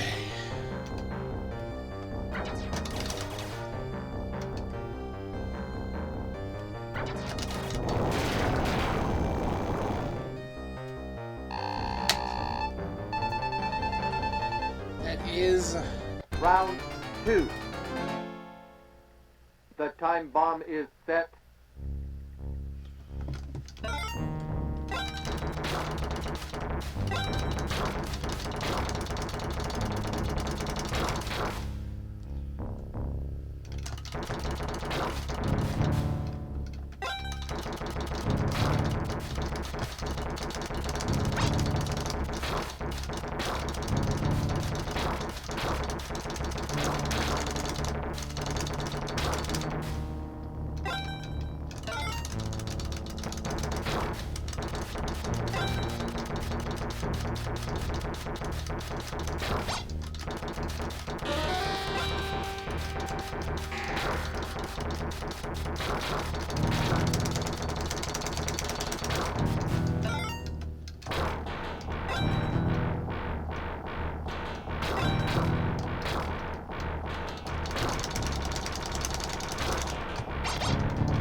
spinners.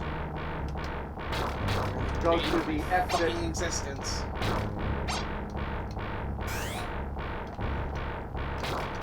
Yeah.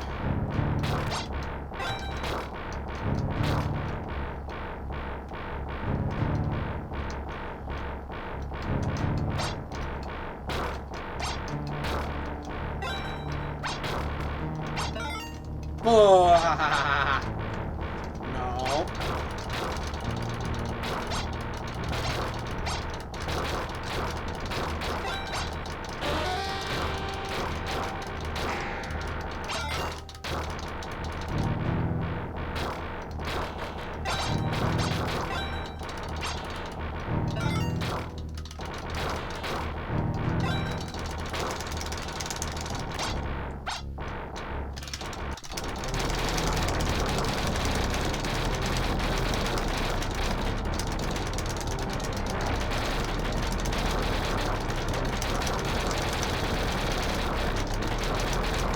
Fuck, I did not want to walk that close.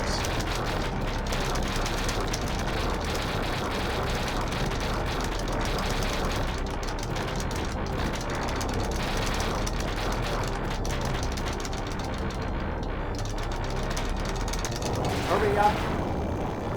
Fucker.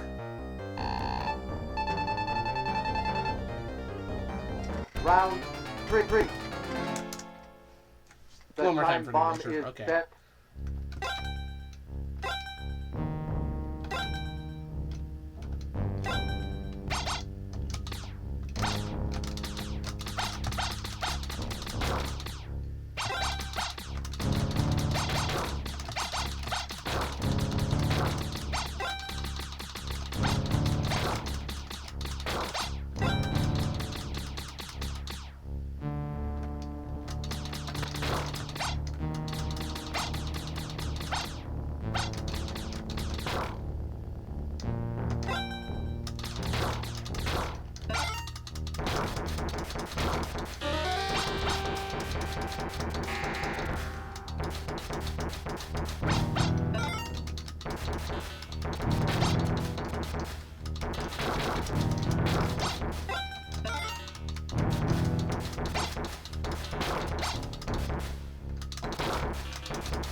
Go to the exit.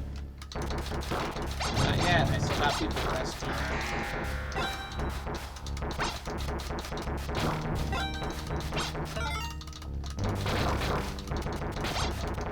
Yeah, the laser's the best choice for this boss. I accept that now. The laser is definitely the best choice to pick for this boss.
What's Opa doing here? Why can't I pick her up?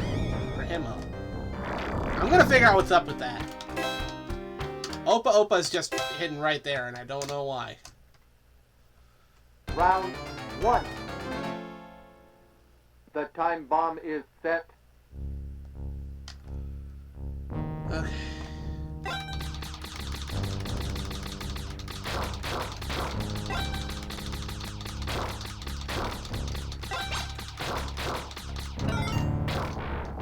Although maybe he's just there and he doesn't actually do anything, and he's just in his way.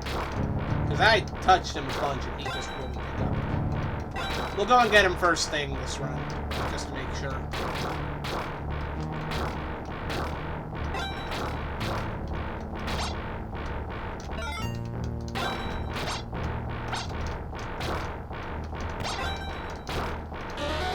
Opa, the original Sega mascot. Go to the exit. He's up there with the likes of the greats like Sonic the Hedgehog, Alex Kidd, and Billy the Six Avenger. Well, you don't remember him? I'll never forget.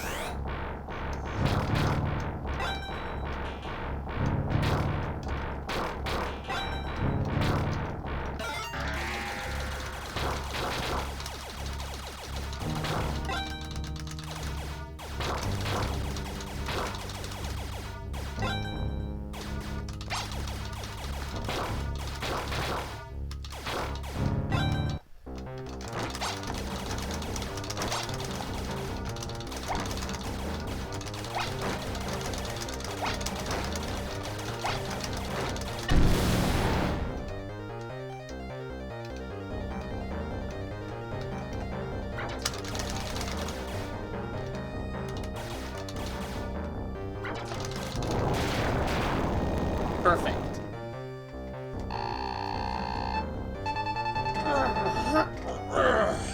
Round 2. Okay.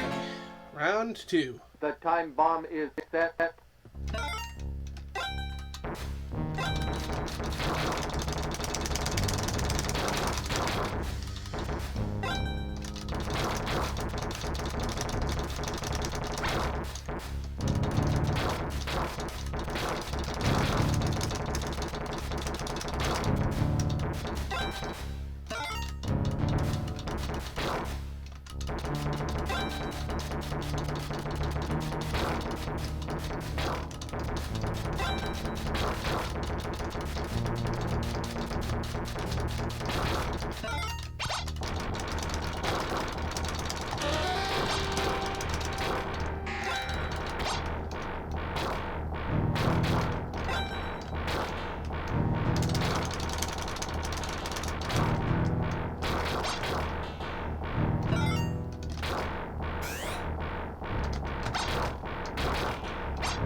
Go to the exit.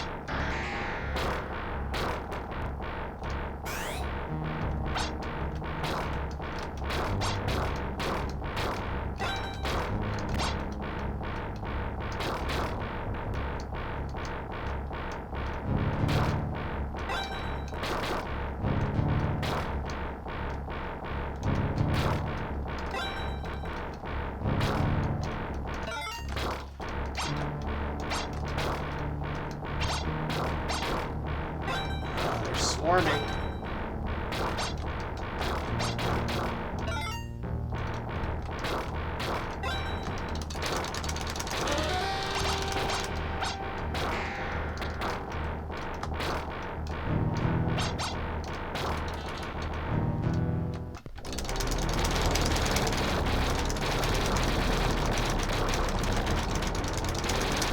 Fucking wreck him with the flamethrower.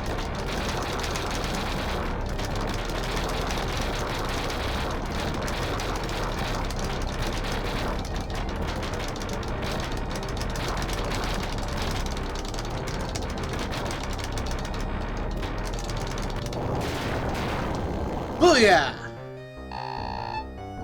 Alright, that was pretty good. Round 3. The time bomb is set.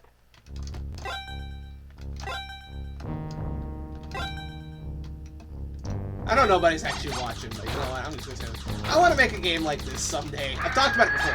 Fuck! Zotmeister, welcome! Hey!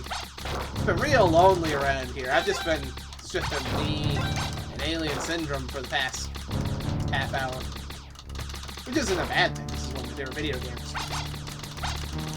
Haven't managed that 1cc yet. We've made it up to the boss of round 4, which... Round 4 is where the game really gets tough. Gosh, I love this game, though. It's just been... Genuinely getting... Like, even though I haven't managed to clear it yet on that 1cc like I want, I can't help but have a lot of fun every Go time I to turn the this one on. exit. Alright, now... Instead of going to the exit, I am going to grab all the other comrades, because I'm an idealist like that. Also the bonus points. The bonus points are a good motivator to get. There's nobody up in that corner segment, I'm pretty sure, so I don't have to worry about that.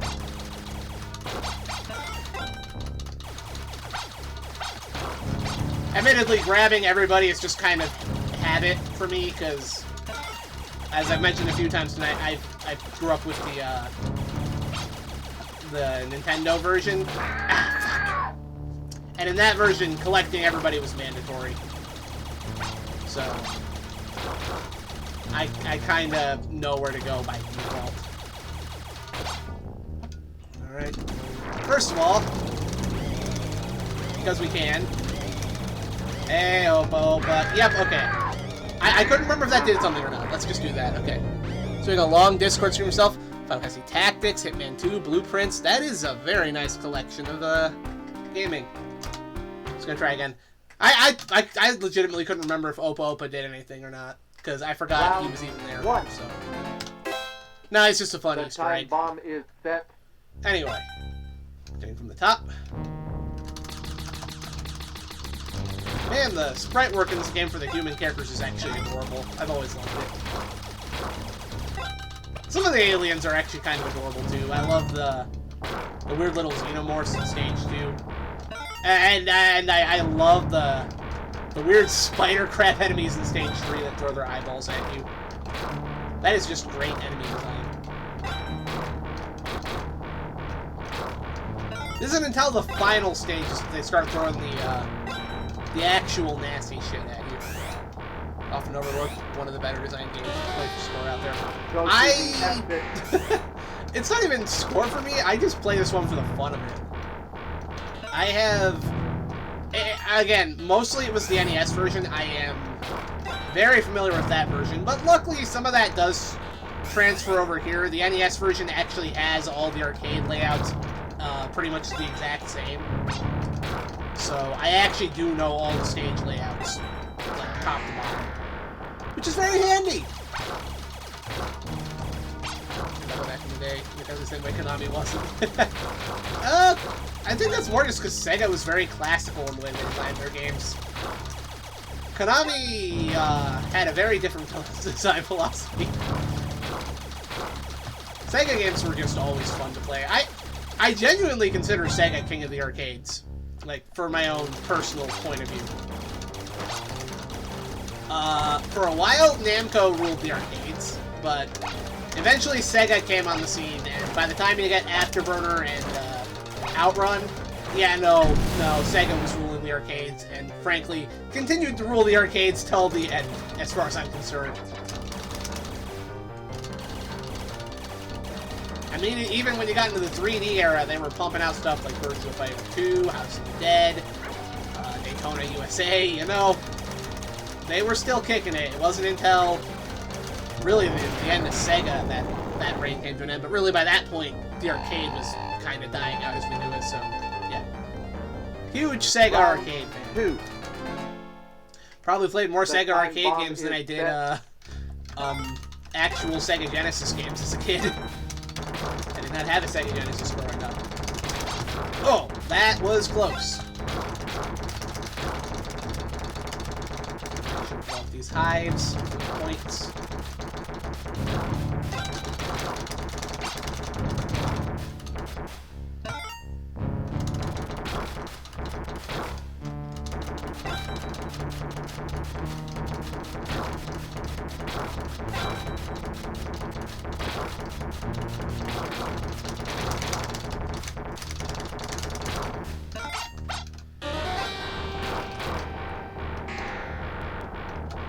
Whoop! Close.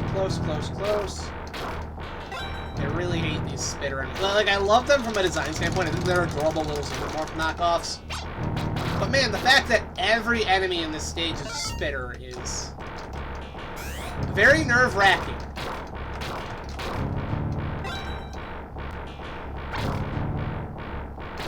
This is one of the fun things about Alien Syndrome. It does manage to be a very tense game. Oh! Fuck you! Damn it! Ugh, got too close. Can't rely on the flamethrower. You have to make sure you're hitting them.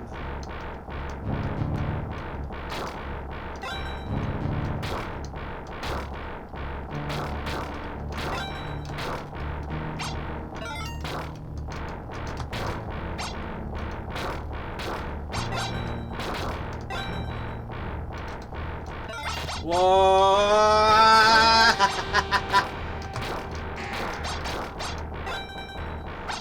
Oh. Piss off! Damn it! I just wanted to blow this thing up for the score. Cost me a life. This is not the run, but hey, life goes on.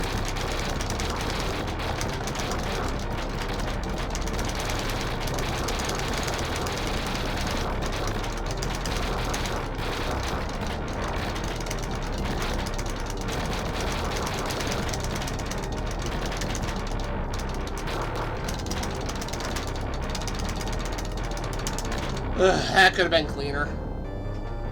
That could have been way cleaner.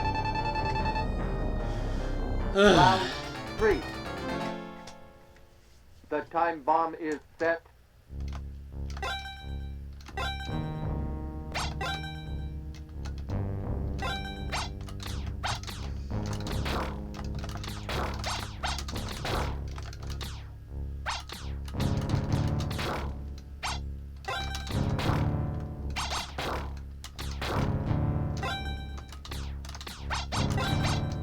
Oh, that was close. Blew up his eyeball projectile, but not him.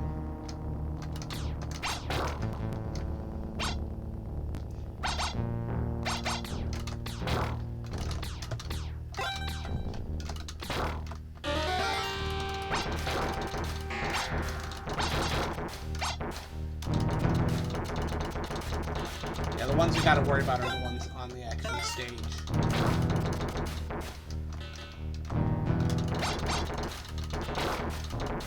Go to the exit. Fuck! Didn't see them coming. Damn it! Shit, damn it!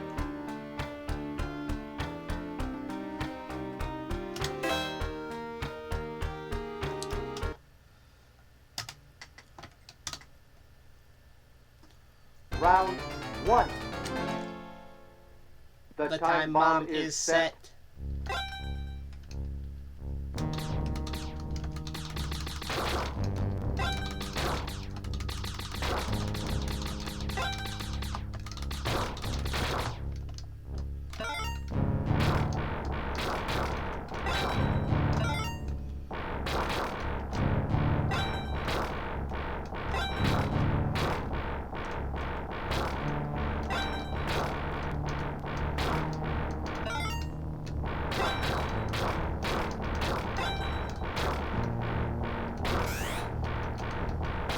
Go to the exit.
That was close. We should be able to get him with one more shot.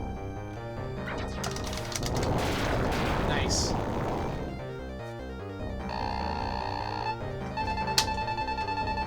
Whew. Round 2. Okay, round The time 2. bomb is set.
Go to the exit.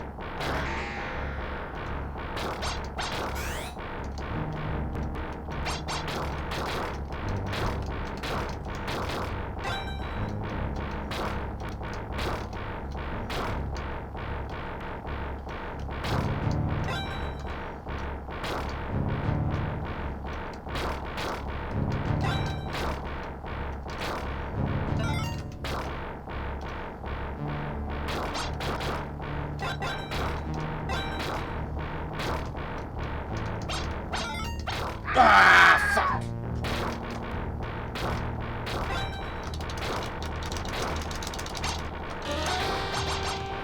Damn it.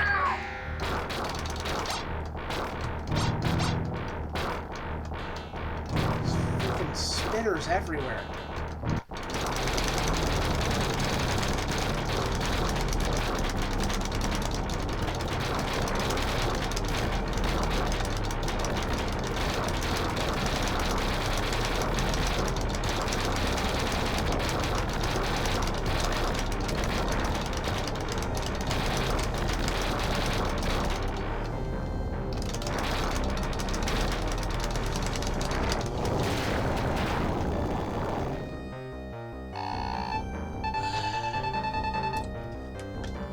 Round 3. The time bomb is set.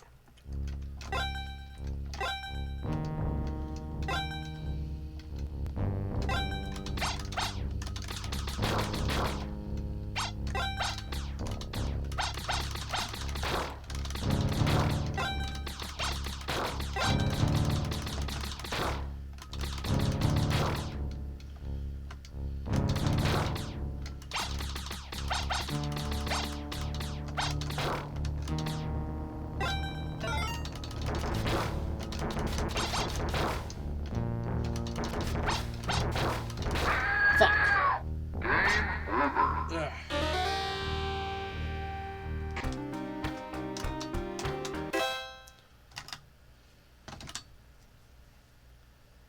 Round 1. The time bomb is set.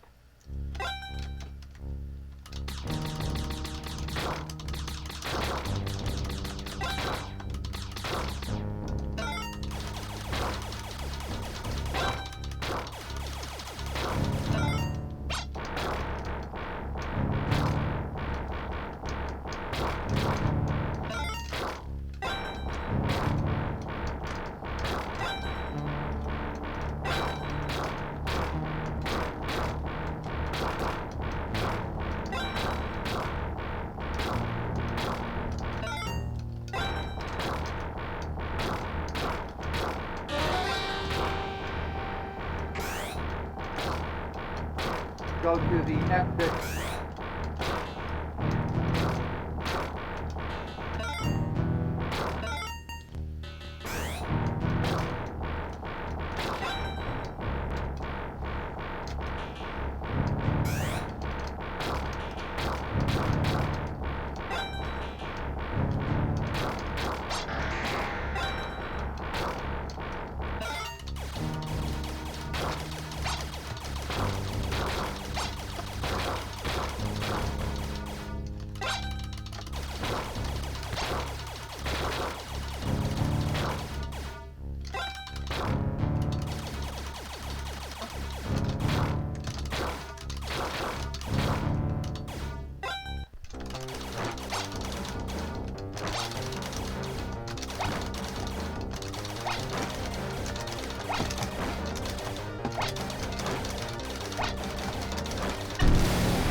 Round 2. Said The immediately time to bomb work. is set. I'm not even fucking around anymore.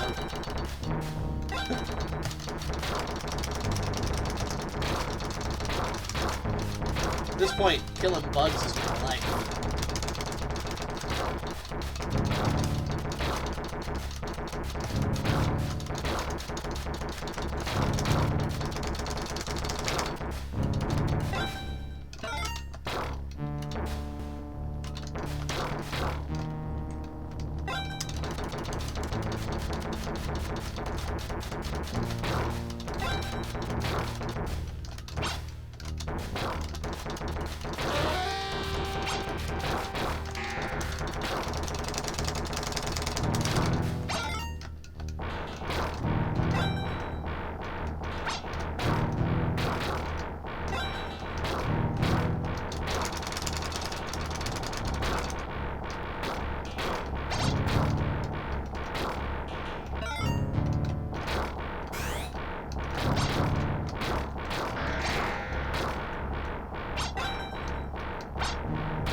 Go to the exit.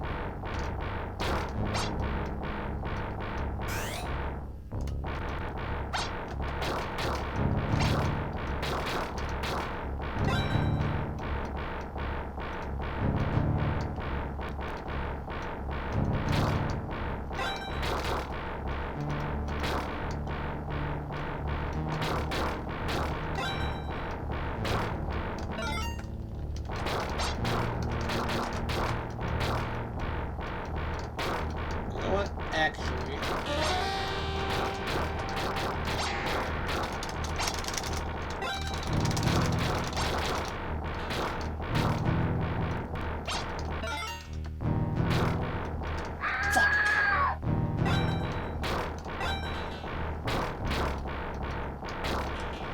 Hurry up.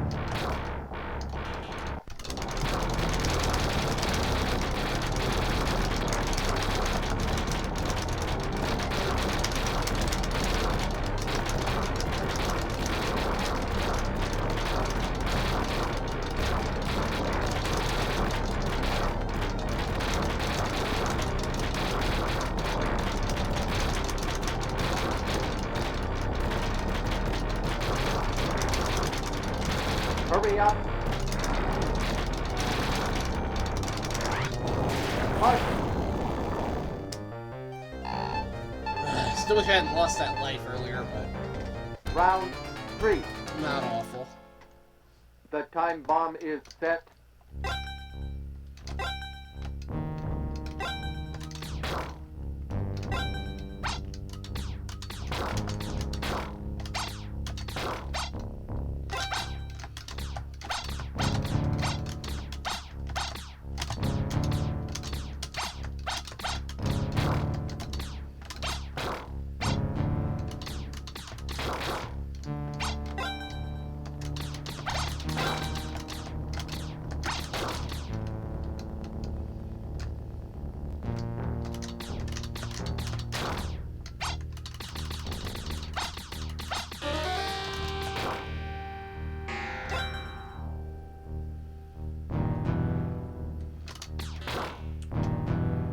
It's actually a smarter way of doing things just because it's easier to grab everybody on this side first.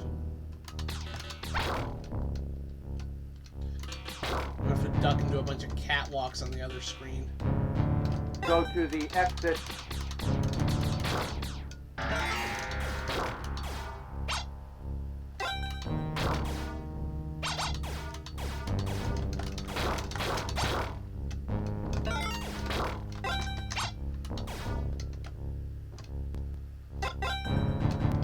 Whoa! Barely fell off the catwalk there.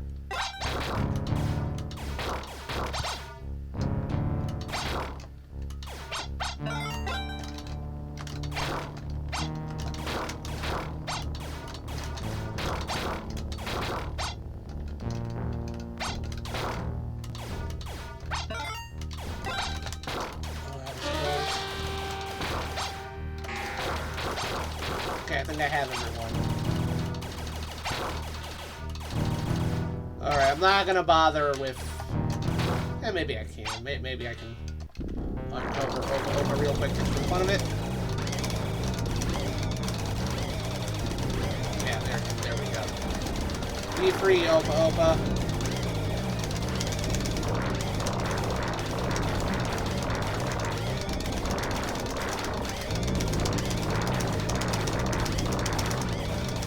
Here, I just have to trust the process.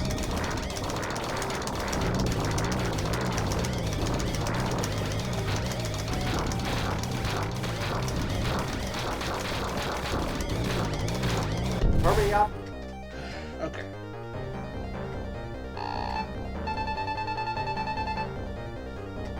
Round 4. Alright, round 4. This is the hard one. The time bomb is set.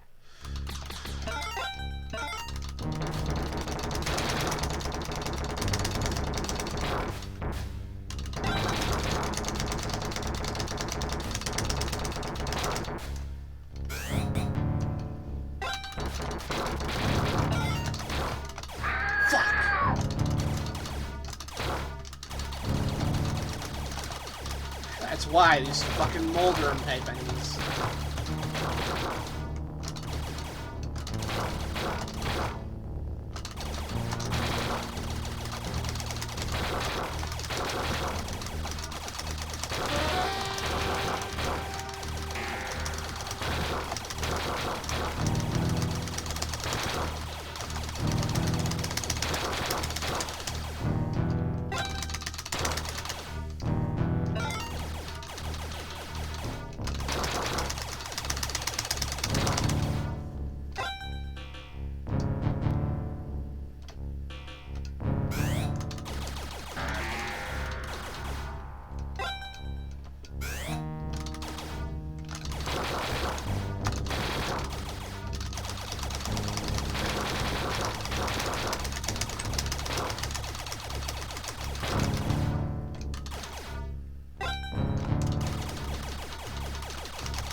grab those grenades. Those grenades are a fucking death sentence.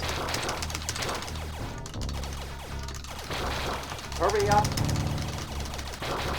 Go to the exit. Caution. Caution. Caution. When I start running out of time. Caution. Caution. 10, 9, 8, Save it. 7, 6. And immediately got killed by this thing. Yeah.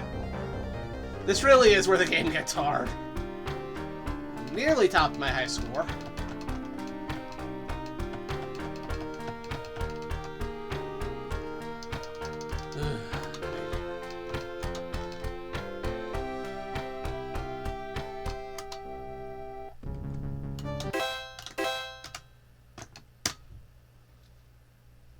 Round 1. The time bomb is set.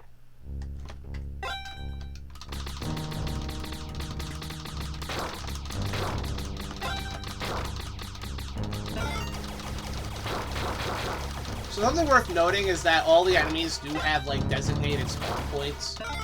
There are definitely some that kind of randomly spawn, but a lot of the enemies you'll run across in the stages actually do have a designated spawn point, so you can kind of memorize where they're popping out at. And, you know, kill them all for the points.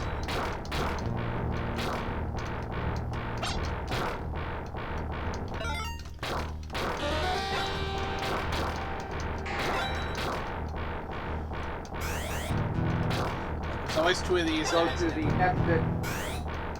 Might be more if the game randomly spawns another one in there. But in general, you'll always get at least two of these guys in here.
Got him.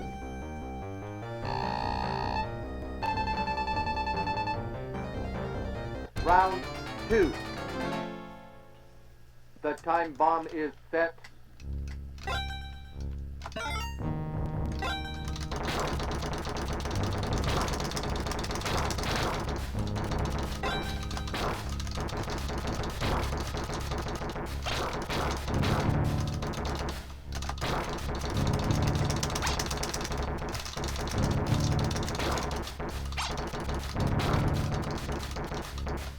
Fuck! That was stupid. That sucked.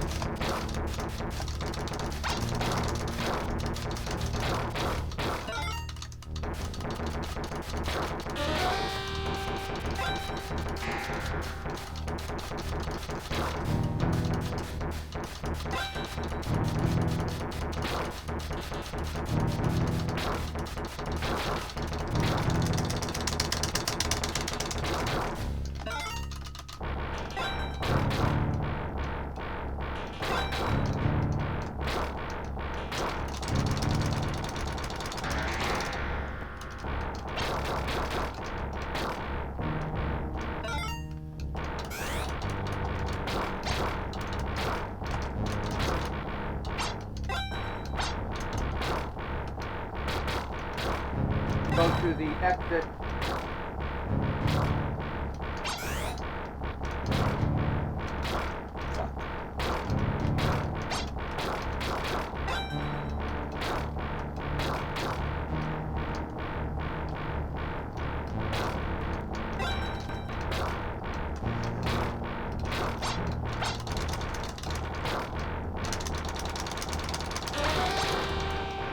Yeah, top-down shooter, top-down run and gun, I think would be the best way to describe these. Fuck. Hey, Ryu.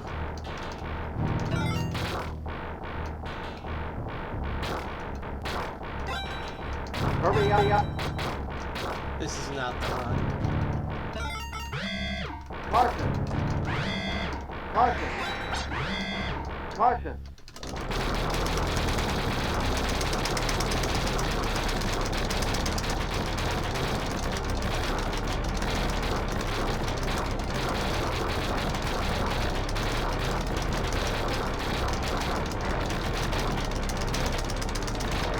Well, I will say, compared to a lot of top-down run and guns,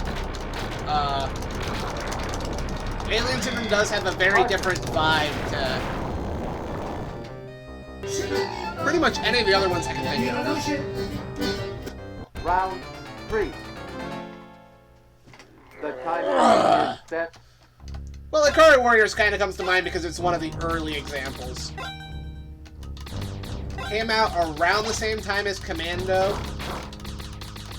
I believe it was actually inspired by Commando to a degree.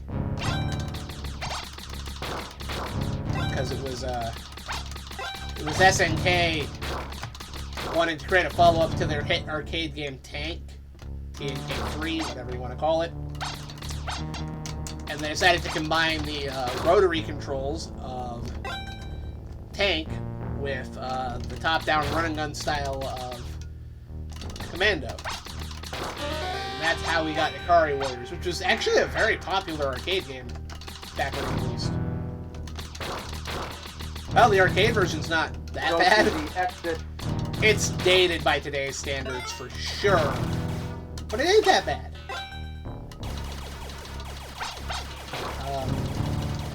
And I can't be too mad at it because thanks to Ikari Warriors, we eventually got... Well, there we go. That's the first time I've died by falling off of that tonight. Thanks to Ikari Warriors, we did get one of my favorite... I'll continue in a second. I have not changed the stream title all night.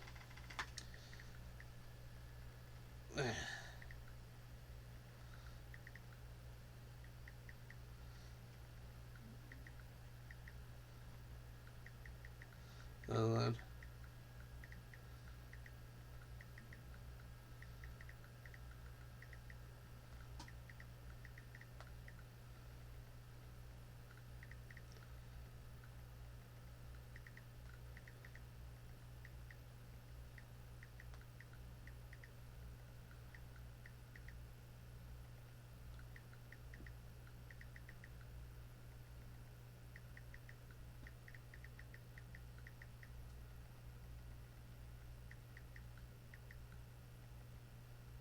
Maybe influenced a tiny bit by the AV Jam video.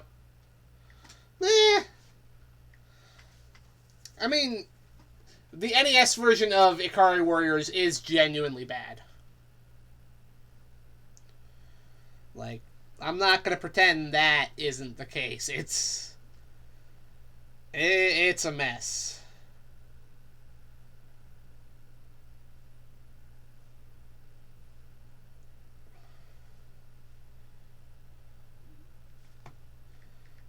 Go.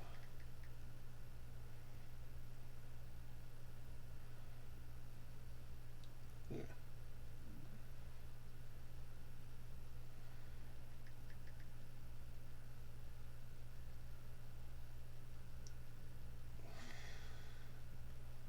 Hold on a second.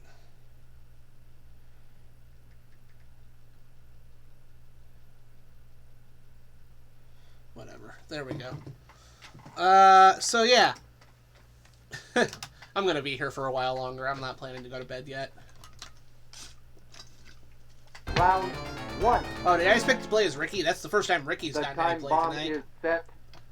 Alright, sure, we'll give Ricky a shot. I prefer playing as Mary, but we'll play as Ricky for tonight. Might as well give the Hicks of the game a little nod.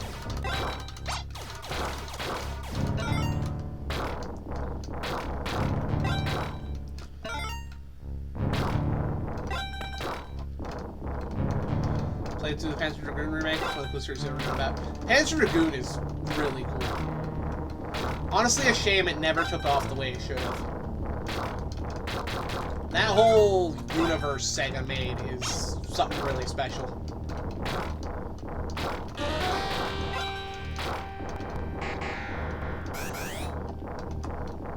Go to the exit. I'm not going to the exit. There's still more people to save. What do I look like, a quitter?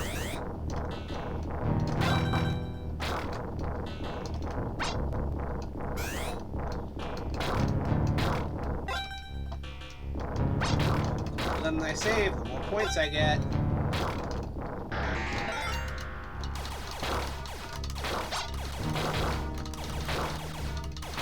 It's a little easier to notice on Ricky's sprite. When you pick up the different guns, the gun he's holding does actually change a bit. Fun little detail. As if I didn't love this game enough already, right? I've only been talking all night about how much I love this game and how it's one of my favorite games ever made, right?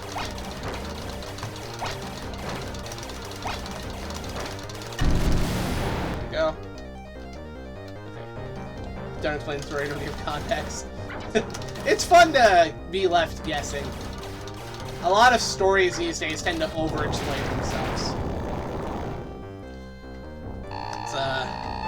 It's a weird phenomenon that I honestly partially blame Star Trek fans for, if you can believe it. The time bomb. I have a is slight set. theory on that. It's that weird Trekkie mindset where everything has to have some sort of like explanation, some sort of pseudoscience behind it, right? And it's fun to like think about that and come up with explanations for things that don't make sense. But at some point, it kind of crossed over into this point where people think if you don't answer everything in your story by the end, that's somehow a failure. And it's a very uniquely American sentiment I've noticed about a lot of media. I don't like having all the answers given to me. I like having to think.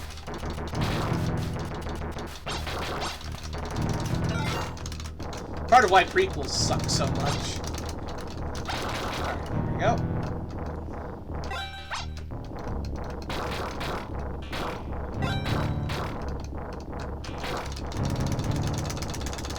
I feel like a lot of games have stories like Dark Souls 2 now. That's one of the fun things about Dark Souls, is that the story isn't really at the forefront. If you want the story of Dark Souls, you have to go looking for it. And I think that's great, because there are plenty of people out there who don't even play Dark Souls for the lore. Go They play to for the exit. the gameplay. And I love that the game can cater to both people. Even though I've never personally played a Dark Souls myself. Fuck! That was close.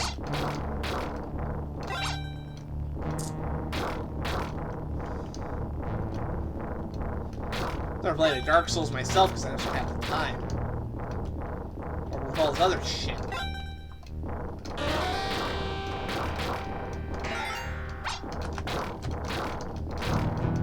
Hell, there was a new Alien Syndrome game around 2009, I think, released for the PSP and the Wii.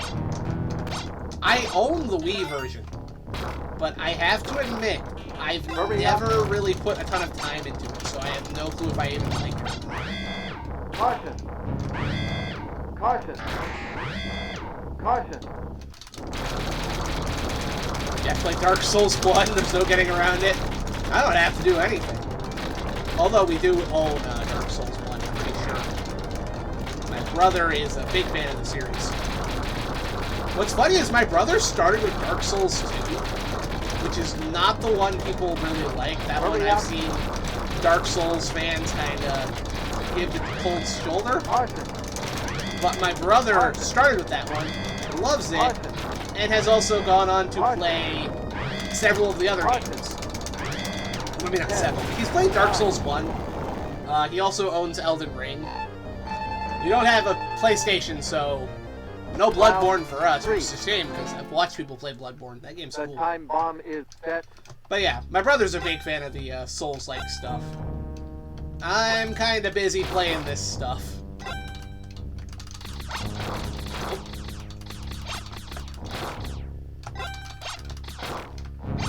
you might wonder, what's the point of me shooting these guys on the platform's not even at yet?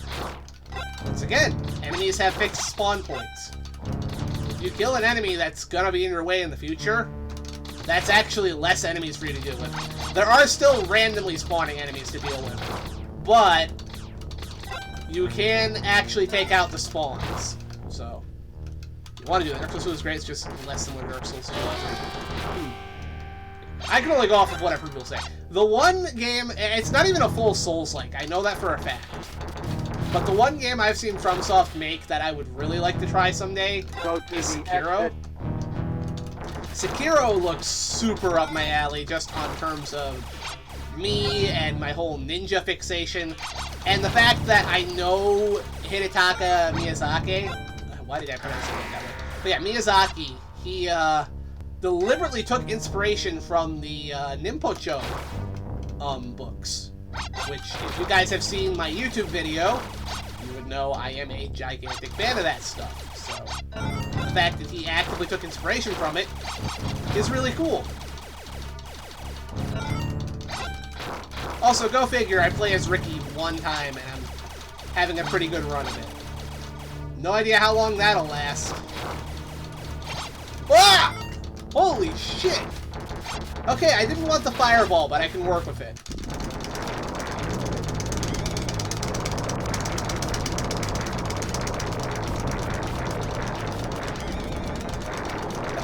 That's not half bad for this boss, actually.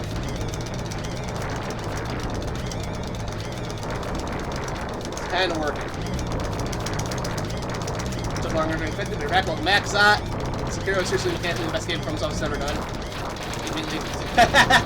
I'm not even remotely surprised. Okay, Opa is hidden down there, but I've already uncovered him several times tonight, so we're not going to do that again. I just wanted to get that over with. On to stage 4. The hardest one of the game. At least in my opinion. And it's mostly just because the enemy variety introduced here is so infuriating to deal with. They're like the Mulderums from Zelda, but even more annoying because they break apart in separate pieces. But yeah, Sekiro looks like the kind I would totally be all about playing. Fuck! See, that's what I'm talking about, man. These fucking things.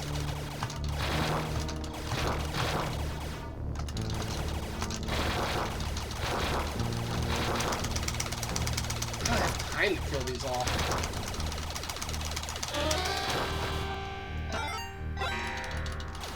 Yeah, like that one. I'm not even gonna fucking bother with it.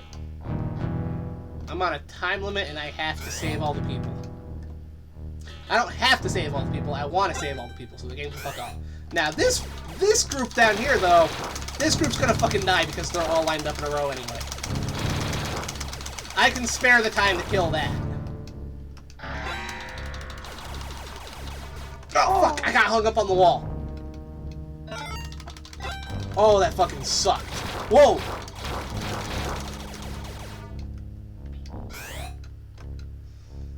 Things feel good to treat you to play them. I think they look cool. I don't know if I'd enjoy playing them myself, but I think they look cool. I like dungeon crawlers. I like first-person dungeon crawlers. I'm technically making one. Very early development, but it's something I want to do. It's not exactly it's not exactly a typical one. Ah, fuck. And they gave me the fucking... No. This is... Oh, this is ass. This is ass. I hate these enemies. Run. Fuck out of here. Hurry up. Nope. Fuck off. I hate you. You suck. Carson. Fuck off. Carson.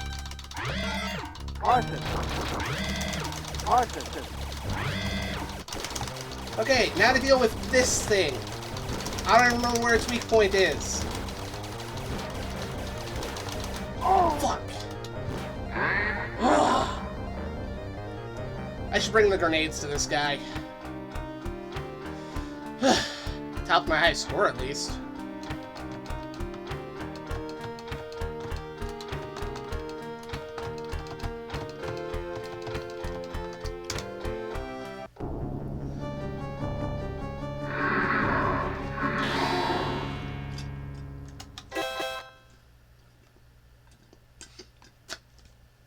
The skull's empty. I gotta use the bathroom and then we'll be right back. After these messages, am I right?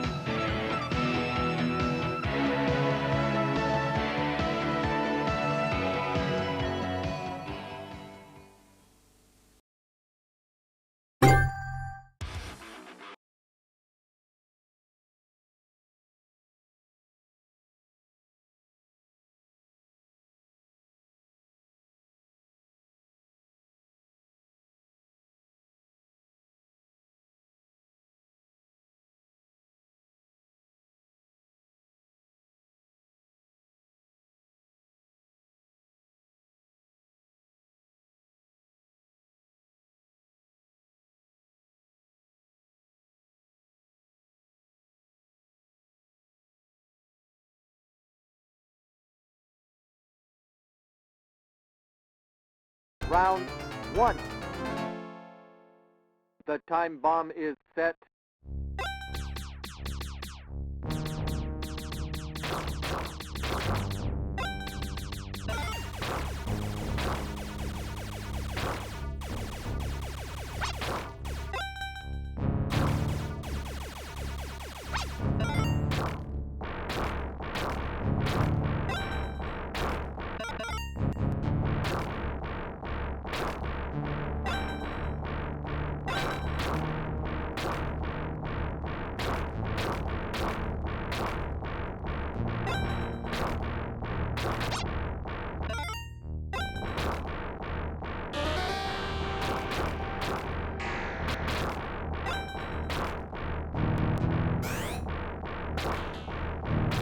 Go to the exit.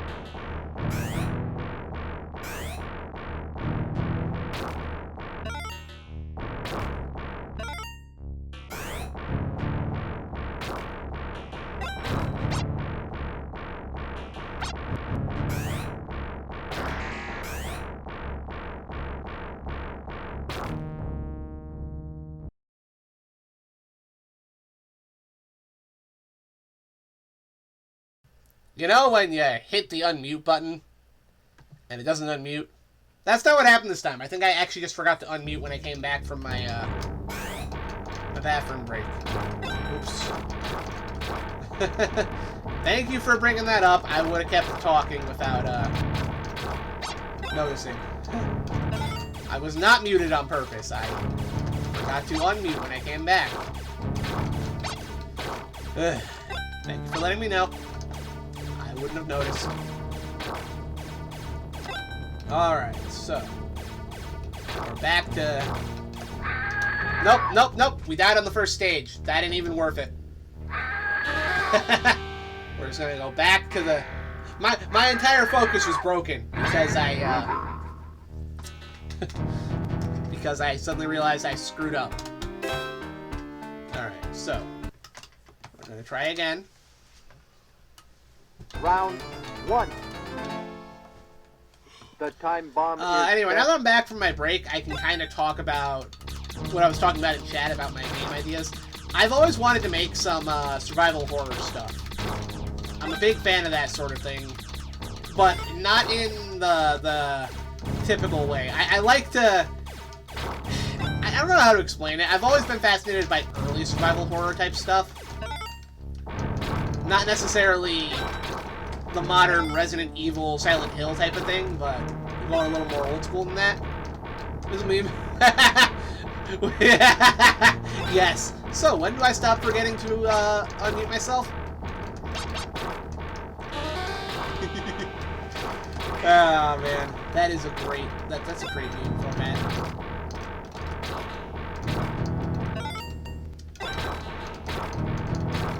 Fuck. It's like. It's like, so when do I start getting a normal sleep schedule and actually, you know, living like a normal human being? It's the neat part. You don't. That's a lot of green, guys. Alright. Let's try this again. That last run with Ricky was great. Round I just, 1.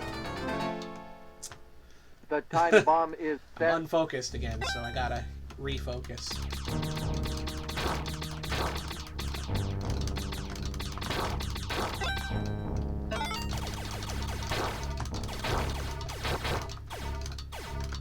please get hit by my laser? Thank you.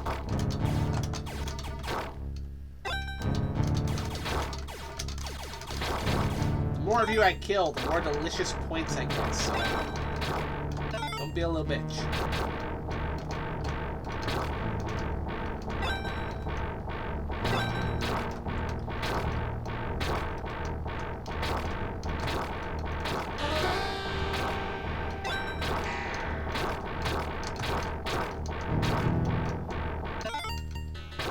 Anyway, I've always wanted to try and make some stuff with those survival horror elements, but I'm very particular about how I pull them Go off. to the exit. The current project that I've been working on, bit by bit, it's actually a much smaller scale project than the big RPG I've been making with my friends. That thing's gonna take a long time to finish.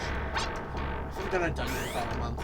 Honestly, not really, and that's mostly because dungeon crawler RPG type games are very time consuming. I love them. My brother probably loves them more than I do. He's a big fan of stuff like Etrian Odyssey. However, I have streamed dungeon crawlers on here because I did. I've done the Shin Megami Tensei games. I've never finished one on the stream, but I've played a couple on here. Specifically, I have done a large chunk of Megami Tensei 2. And I have, I've also done, I think, the first 2 dungeons of the original Megami Tensei, but that was the Super Famicom remake because the NES version we were trying to play kept crashing. So I instead switched over to playing the Super Famicom remake, Kyoyaku Megami Tensei. And that's been fun. I just haven't gotten back to it because I've been busy with theme months. I just decided to do a bunch of them, and we haven't really gotten out of them. We did Ninja back in July, and now we're in October, and I decided to go with this Aliens theme, which, by the way, you have to admit, my presentation is on point. Like not just the border I went with, and the way it has all the blinky lights, which I've always been proud of that effect. But also, because bear in mind, I had to dim each of those lights myself and create several different frames that the image is flipping between, fading in and out, to get that effect. I had to actually go through and manually dim the various lights on the panels for that to work. And I think the effect looks great, personally. I was not intending to switch my commands to the Aliens font. That became a necessity because for some reason they wouldn't display with the old font. But it plays into the theme. And then of course, there's my lighting. This lighting setup is so simple, and yet I think it was exactly what we needed. Because literally all that's going on is that my light that I usually have up on my desk to light up my face so you guys can see it on camera, because the natural lighting of this room sucks. But it's actually just taking that light, putting it in the alcove under my desk, and then taking my green screen and holding that over it. Fuck you. Which gives us this very this is a pretty nice looking effect for the lighting.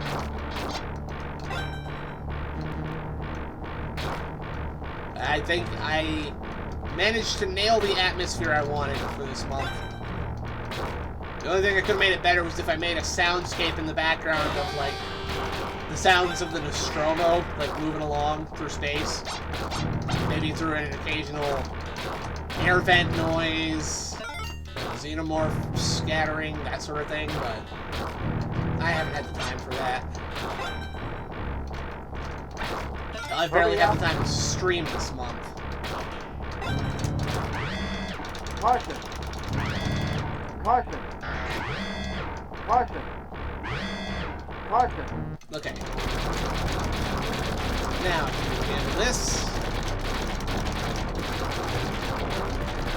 Anyway, yeah, so Aliens month is going on, and after this, it's Castlevember, and that's non-negotiable.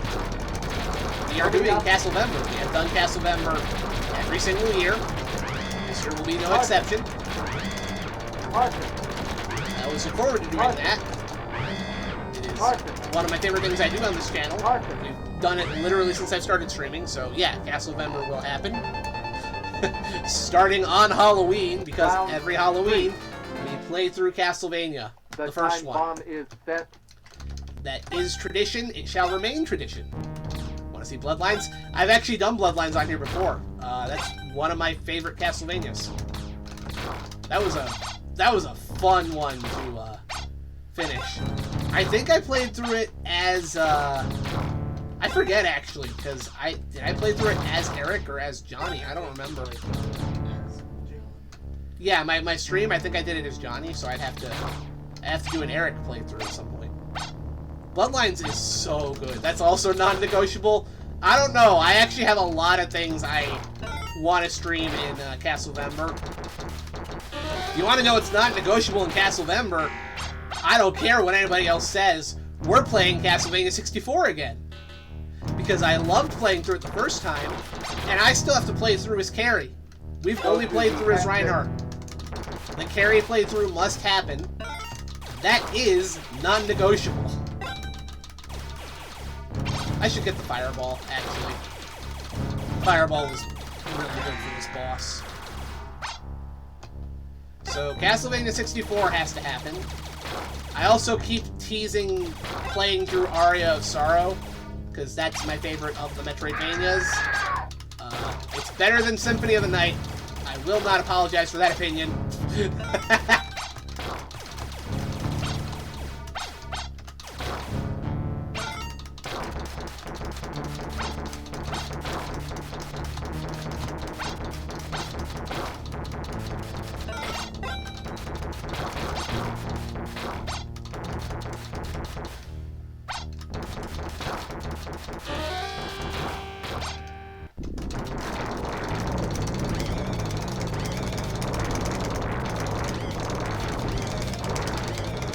Anybody who's been around here long enough knows that I don't just say things to stir up shit.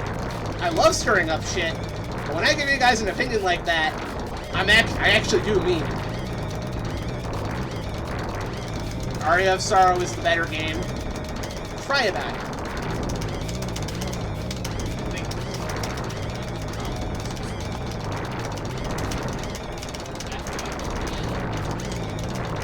Oh yeah, the inverted casting segment of the game really outstays its welcome.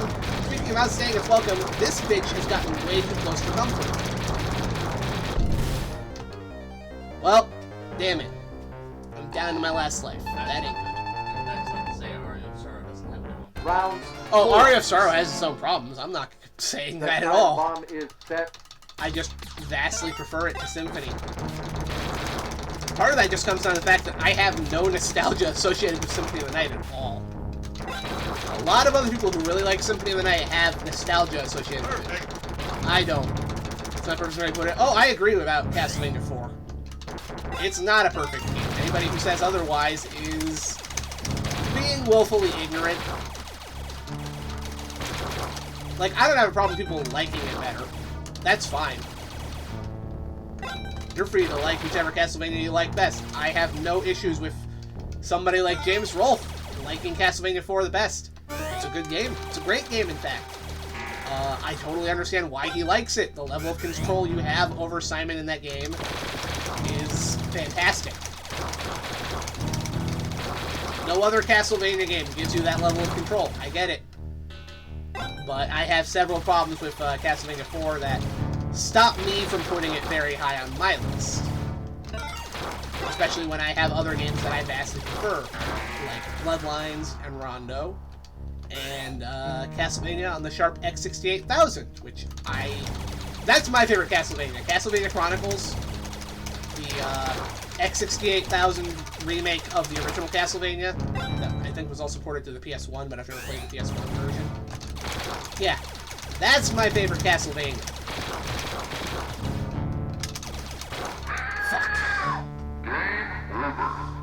You want to talk unpopular opinions, though? Here's making Bloodlines 2. I mean, they made Portrait of Ruin, And that's a sequel to Bloodlines, but I get what you mean. You want a game that plays What? like Bloodlines. The time Not a- bomb is set. Not a story sequel, you want a gameplay sequel.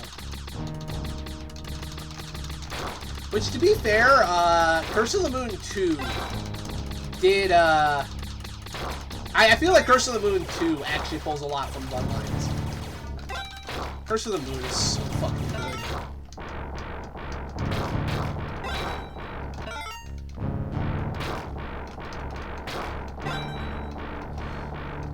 Yeah, no, there's a reason I like Bloodlines so much. It's really good.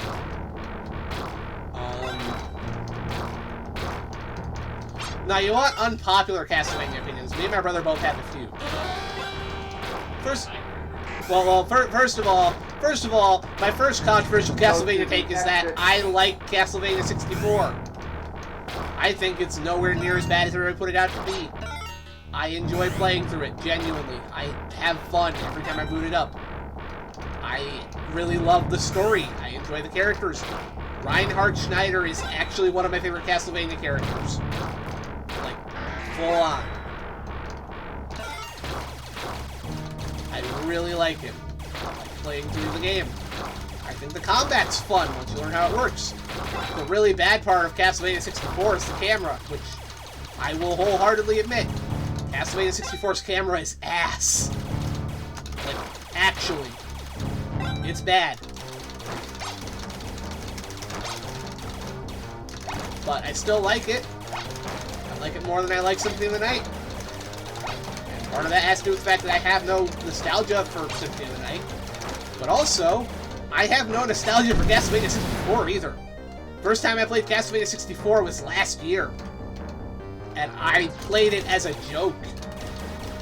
A friend of mine was like, I want to watch you play Castlevania 64. And I was like, tell you what, you give me the money to buy the game, there's a copy of it in my used shop for like, what was it, 20 bucks, 30 bucks, I forget. I was like, yeah, it's in there.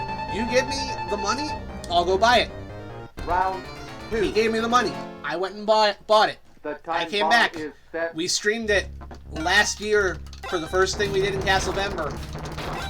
I thought I was going to not have a fun time. I was very wrong. I had so much fun last year playing through that game for the first time. I wish I had managed to properly save the streams of it, because unfortunately I did not. Especially since Twitch has that lovely thing they do where you can't save streams if you're over a certain cache amount, like memory. It's a little annoying, but still, I'll always have the memory of playing through the game for the first time and being genuinely shocked at how much I loved it. So yeah, I like Castlevania 64. Another game I really like that I, again, have no nostalgia for is Simon's Quest, which I grew up hearing all the horror stories about how much it sucked. I was on the internet, I heard the Angry Video Game Nerd stories, everybody else telling their tales, and I'll admit, if it weren't for my knowledge of the game from the internet, like all the stupid things it does, I would have had a lot more trouble playing through it for the first time. When I finally sat down to play it a few years ago for I think our very first Castlevember. Back before I even started calling it that.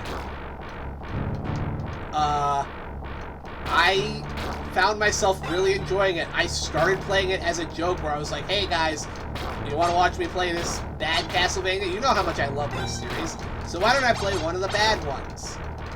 And then I realized, oh, this is actually fun. I like Simon's Quest. I like it a lot.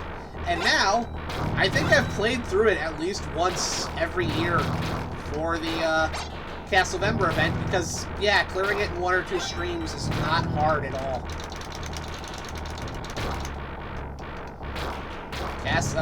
Simon's Quest is a very easy game to play through.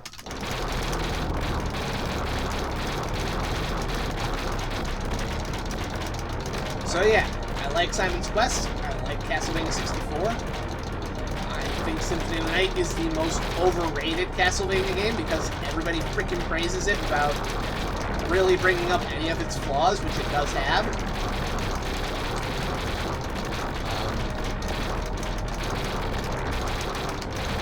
Hurry up. Carson. Carson. Yeah. I'm trying to remember if I have any other, like, big, what the hell Castlevania opinions. Round 3. I mean, I like classic time bomb Castlevania is way more set. than any Metroidvania.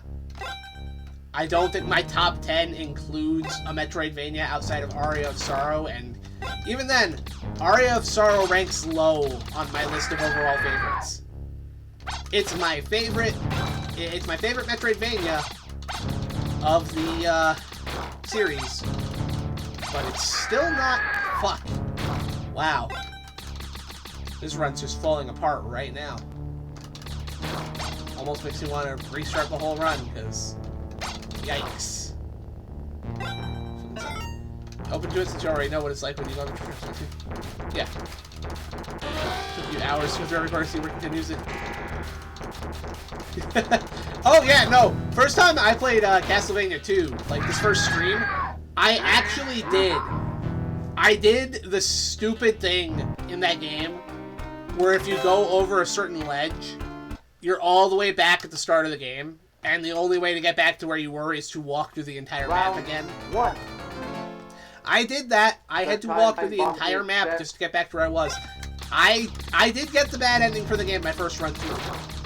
But after that first run, I immediately wanted to play it again because I could already see all the places I messed up where I could get, where I could get what I needed to. Hell, I've learned little tricks to help speed through the game. Like, you know the white crystal that you should buy? The first thing you do is to buy a white crystal. Don't buy the white crystal first thing. You don't need it until it's time for the trading quest. Because every platform the white crystal lets you see still exists without the white crystal. You can jump on them, they're just invisible. So if you know where they are, it's no problem. Okay, yep, nope, that's a restart right there. Not even gonna bother with that. But yeah. Yeah.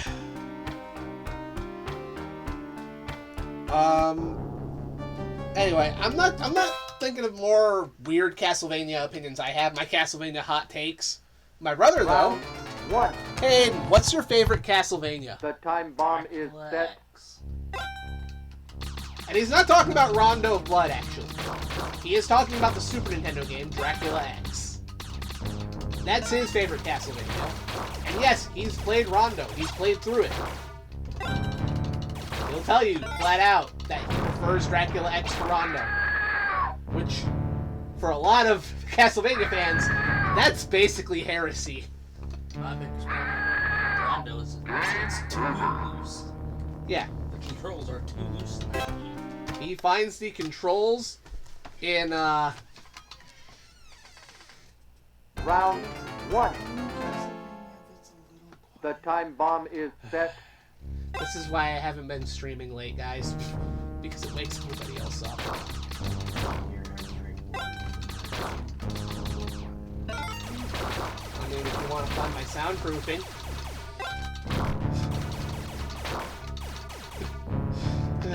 Yeah, I should probably wrap up soon. Haven't gotten any closer to that one credit clear.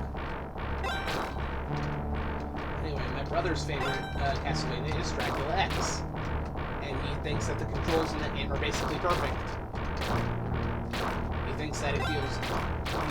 He just likes how tight the game feels. He thinks that Rondo feels a little too loose.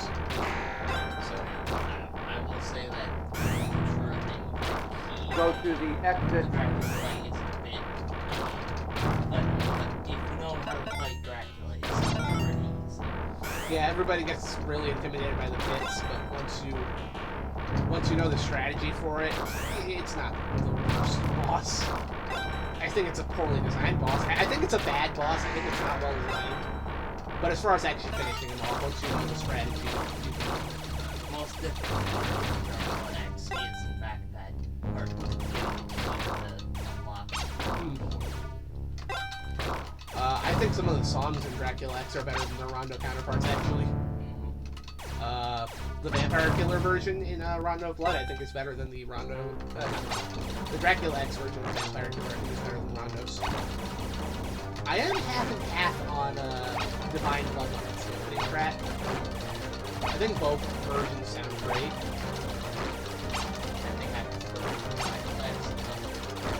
Yeah, no, it's Dracula X's levels are great. It actually has one of my favorite levels in Castlevania, the Underwater Ruins. Honestly, one of my favorite levels of Blood is something you think would actually be a positive. The levels are too big for Castlevania. Really? Those- Rondo of Blood? I can kind of the see it. maps are like too big. You know what's funny? I feel like you might agree with James Rolfe's opinion on Rondo of Round Blood. 1. I'll have to show you his video. Every now and then your The head time screams bomb garlic is in the set. graveyard summons stranger. You ever notice how often the ferrymen in Simon's Quest get referenced in other Castlevania games? Like Symphony of the Night has the ferryman. As does Rondo. I always thought it was cool.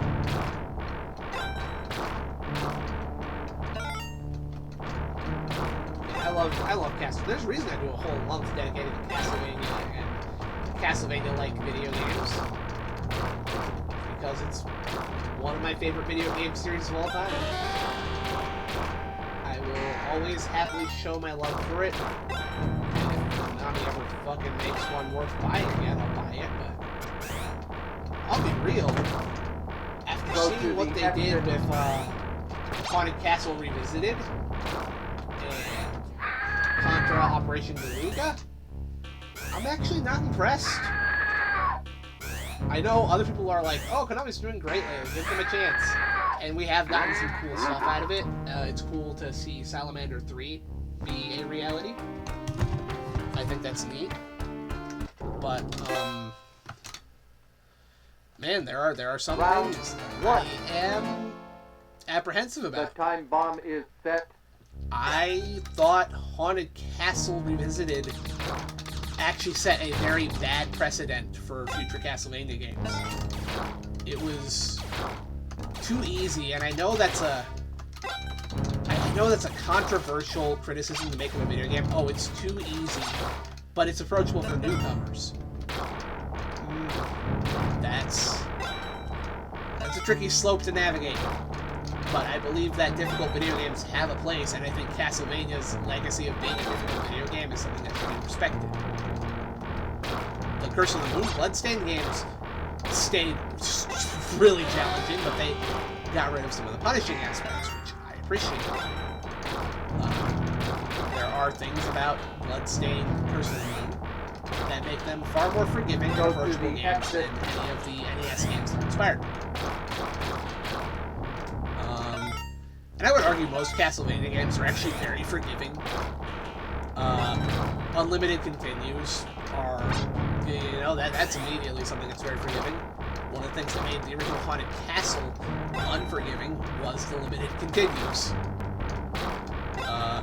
Another thing that made not Castlevania, but Haunted Castle kind of suck was the level design, which was deliberately designed to trap and infuriate the player. Haunted Castle Revisited does not attempt to do this, but I don't think its level design is actually any better because it kind of holds your hand throughout the whole thing. But easily the thing about Haunted Castle that upsets me the most, and it's something that's actually in the original Haunted Castle arcade game too, but I hated it there, and I hate it here even more. If you make a Castlevania game, and falling in a pit just respawns you outside of the pit with a small hit to your health bar, you fucking failed at making a Castlevania game. And I'm dead serious on that. Basically. Yeah, not to mention, another big issue Haunted Castle Revisited had was the checkpoints. There's so many of The them, time bomb is set. and they're so frequent Honestly, that, like, you don't lose any progress when you die in a stage in that game. honestly, I didn't even instant respawn. That kind of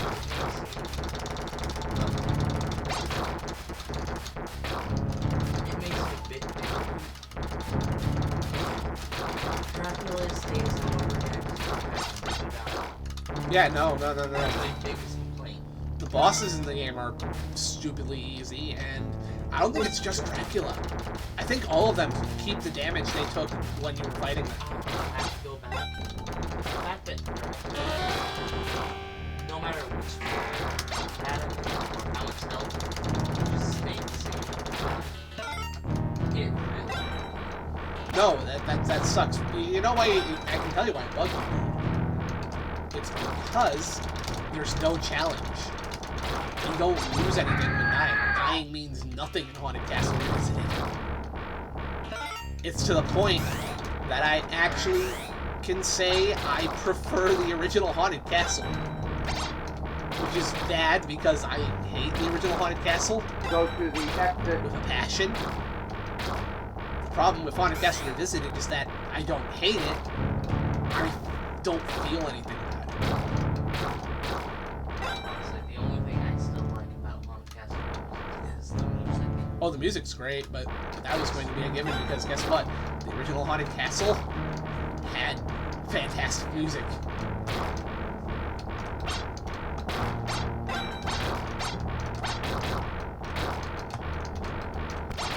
Fuck. Okay, this just sucks.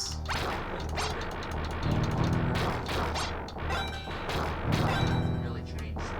No, the game is still easy on the hardest difficulty.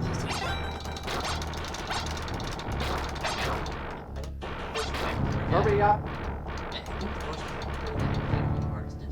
Yes, you did, and I did too.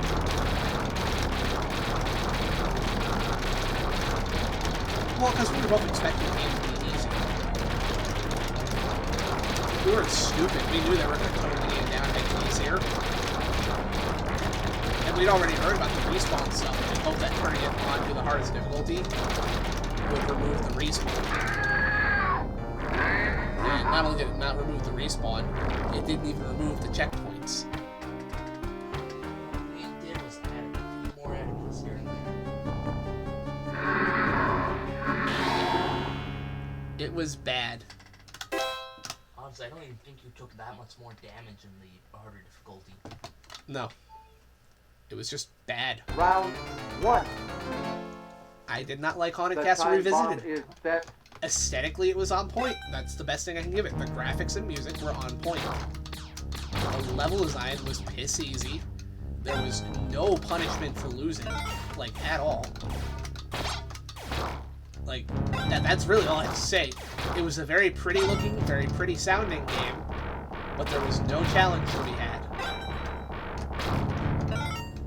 And I'm sorry, but if you make a Castlevania game where there is no challenge, you made a shitty Castlevania. And I will go on record saying that. I think Haunted Castle Revisited is a shitty Castlevania.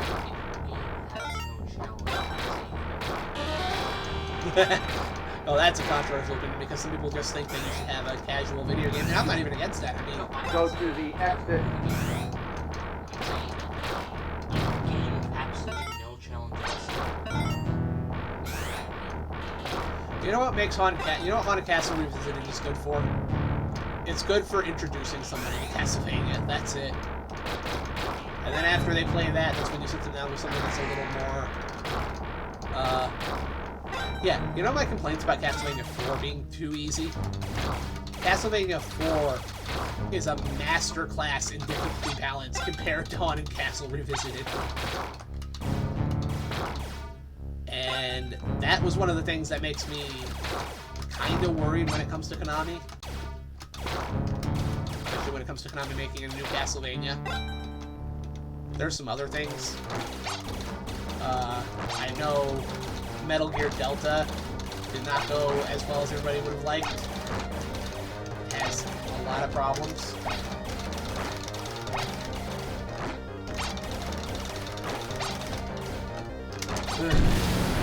And then, of course, the two big ones for me, actually, because I still haven't forgotten these, are the two newest Contra games.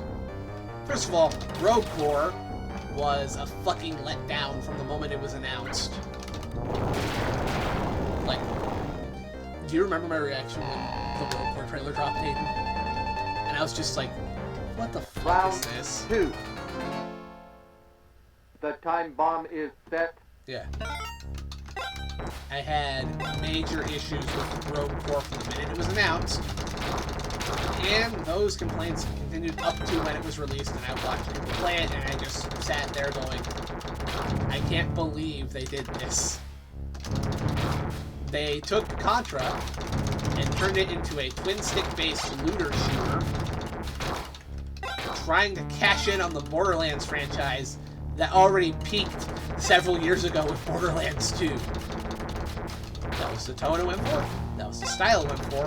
The fact that it decided to go for a loot-based system really only confirmed my suspicions that it was trying to turn Contra into Borderlands. And I didn't like it. And yet, that wasn't the one. You know, this is gonna sound really weird for me to say. I'm actually more upset by Operation Beluga. Not because it's a bad game. No. It's totally fine. Everything I see of it, fuck. I think I'm losing my ability to play the game right now. It's already 3 in the morning and I haven't gotten this. And Go to the exit. oh man, I want to play more. I'd love to stream some more. The issue is just getting to the point where I can stream, because every time I've gone to stream this past 2 weeks, something comes up. It has been a little bit of a nightmare. If you guys are seasonally appropriate.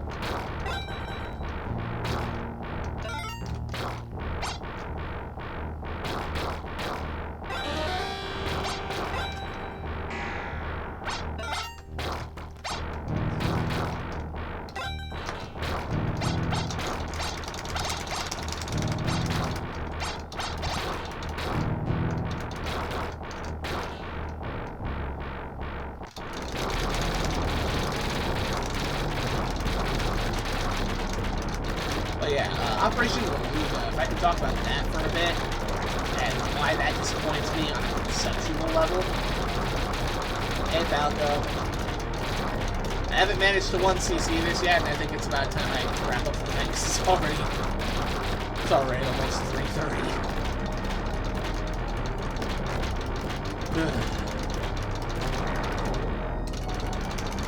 Try this again. Hurry up. Alright, that's boss number 2 now.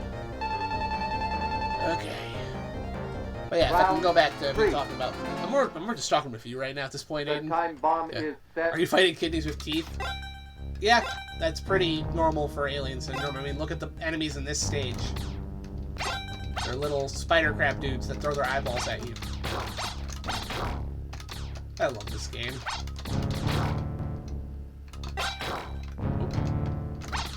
Just gonna carefully dodge the eyeballs.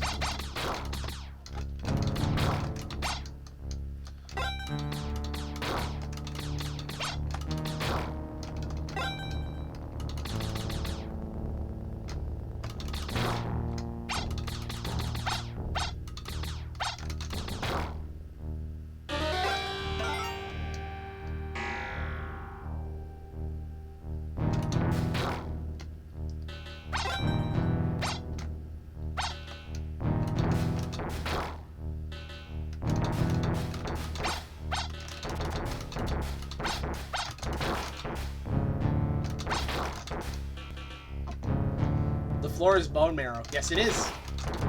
There's actually a very Go to fun the exit. biological theme going on throughout the entire game aesthetically, which I like. Why did I grab that? Laser is not the best weapon for the boss. I should have stuck with the fireball. There's another fireball at the top of the map. I'll go get it.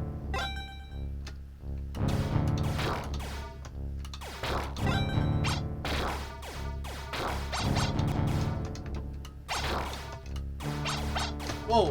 Got hung up on the wall there. Here's the other fireball.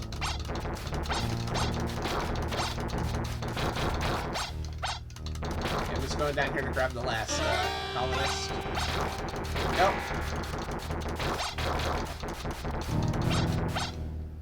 Alright. And now to go fight the boss. Hey, did you know Obo is in on the stage? It's hard to go straight. You know, I'll go ahead. He's down here. Doesn't do anything from what I've seen. He's just here.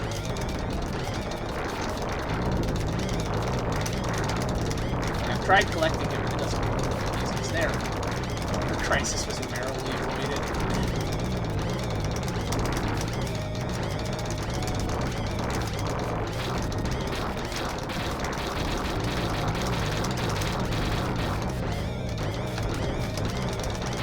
Hurry up. But yeah, Opa Opa's just hidden down there for some reason. Hi, Opa Opa. Round Sega's first 4. mascot. What level is The time bomb is set. Oh, kid, Alex Kid.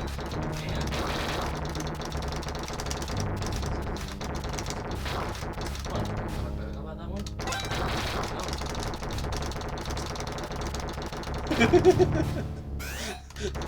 That's one of the best JonTron bits. Fuck these things. In particular, I hate these Moldorm enemies. These things fucking suck. Normally I try to kill these guys for the score, but... Man, there are very few places where it's actually beneficial.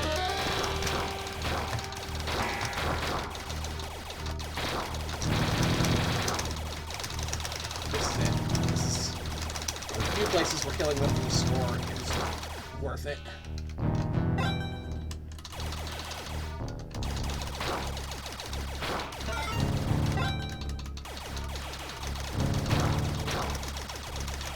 And that game is also an HR Giger Fever Dream. Well, it was more inspired by Aliens, the one where it's the military commandos going up against like a whole hive of them. That's the bigger inspiration, but yeah, Sega really did kind of take it in its own direction. Heck, this game came out in 1987, the year after Aliens.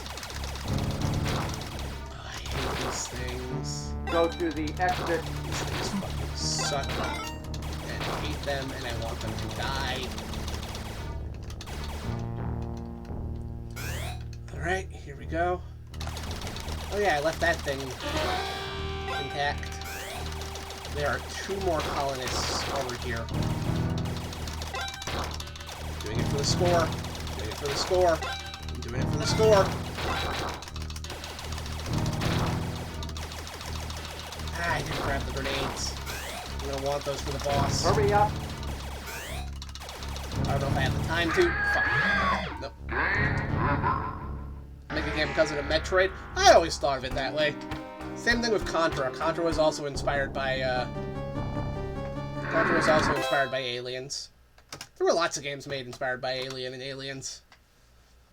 Round Just a 1.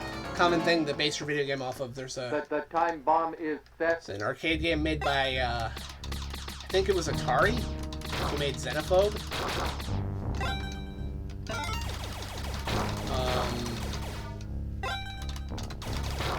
Oh, that was close. Taito made a light gun game called Space Gun. Yeah, that was actually the temp title for the game. They had a few other titles they were throwing around that are even programmed into the game. You can find the logo in the test data, and even switch the game to have that. But when it was finally released, they just switched the temp name of Space Gun. Space Gun's awesome, though. That game Go is to the exit. pretty damn cool.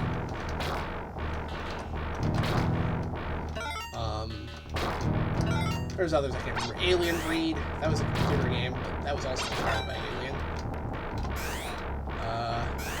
There's some more obscure ones out there, too, like Relics.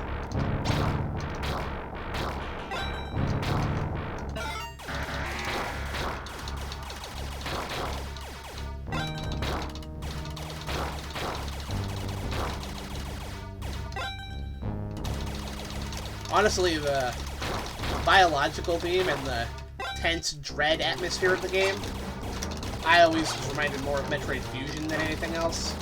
But that might just be because Fusion is my second favorite entry in the series, and I then we just lost a life on the first stage. Okay, here we go.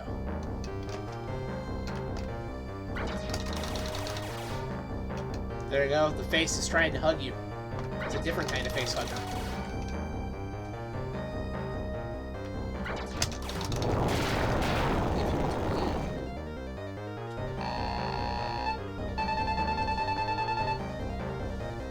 Round 2.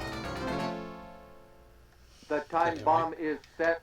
This is the stage that's actually totally inspired by Aliens. I sometimes wonder if this was supposed to be the first stage and they decided to change it so that the inspiration from the movie wasn't totally obvious. Because when I say inspiration, I mean this is just Aliens. You're just fighting xenomorphs here.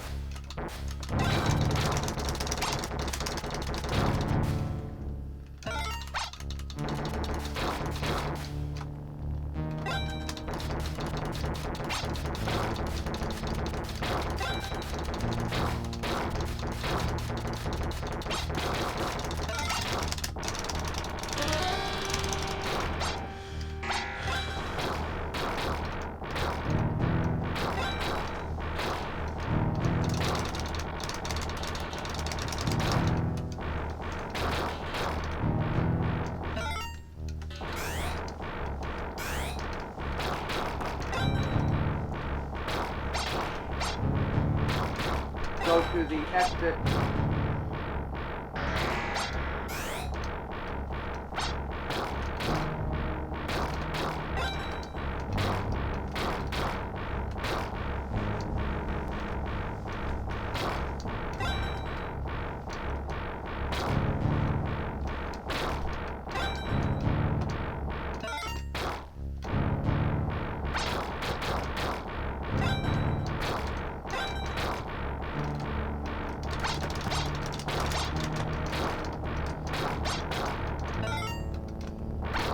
Damn it!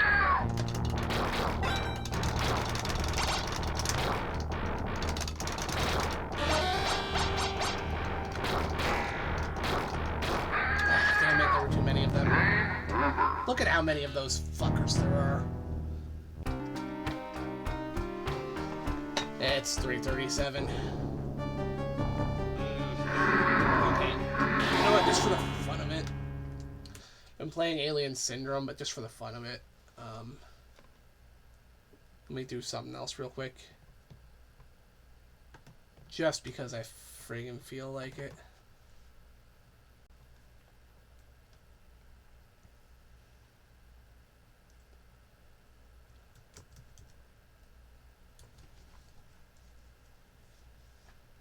Where is it?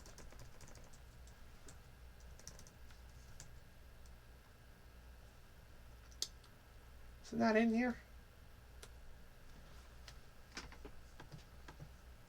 Where did I put that then?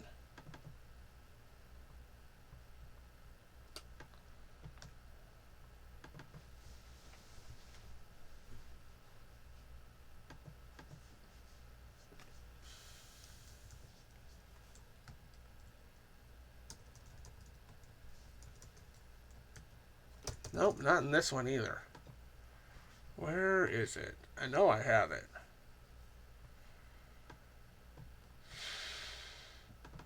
Let's try this one.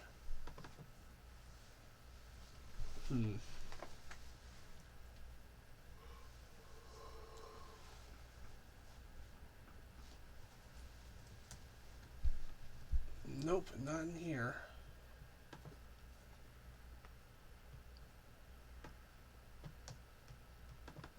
You don't want to know how many different variations of MAME I have sitting around. Okay, here we go. Hold on. This might be it. I could have sworn I had a version of this that was hacked to use the rotary joystick.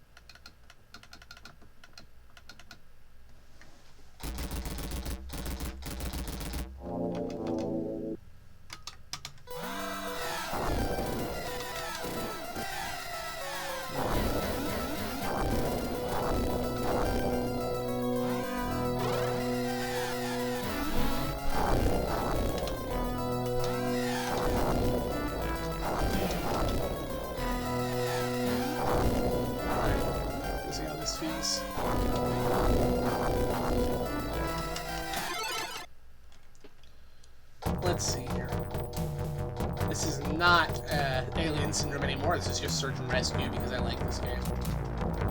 I feel like playing something just for a little bit. Investigation uncovered wrecked ship. 2 medics attempted to find out the cause. Nobody knows the facts. What has happened?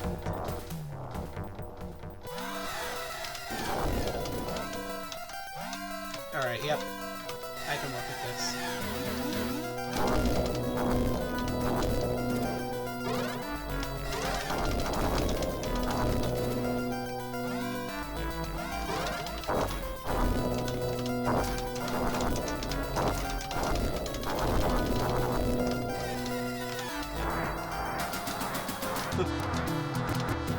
Hey, what's your favorite weapon? Black hole. Oh, he's asleep already. Okay.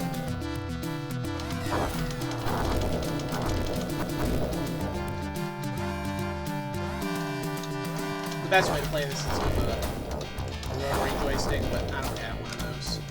I wonder if I can pick one up and make something like that.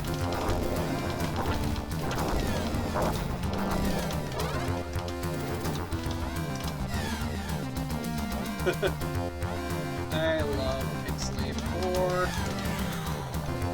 Pixelated 4 makes me happy. I am a sick fuck.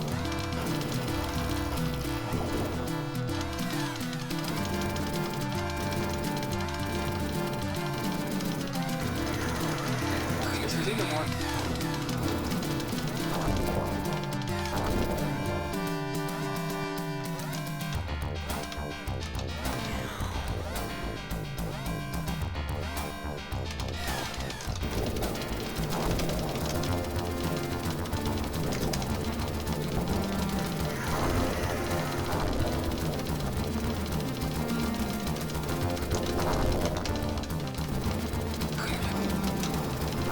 Damn it.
watch out for the arms. The arms will steal you away. That was the wrong button. I meant to dodge forward. What? That wasn't supposed to happen.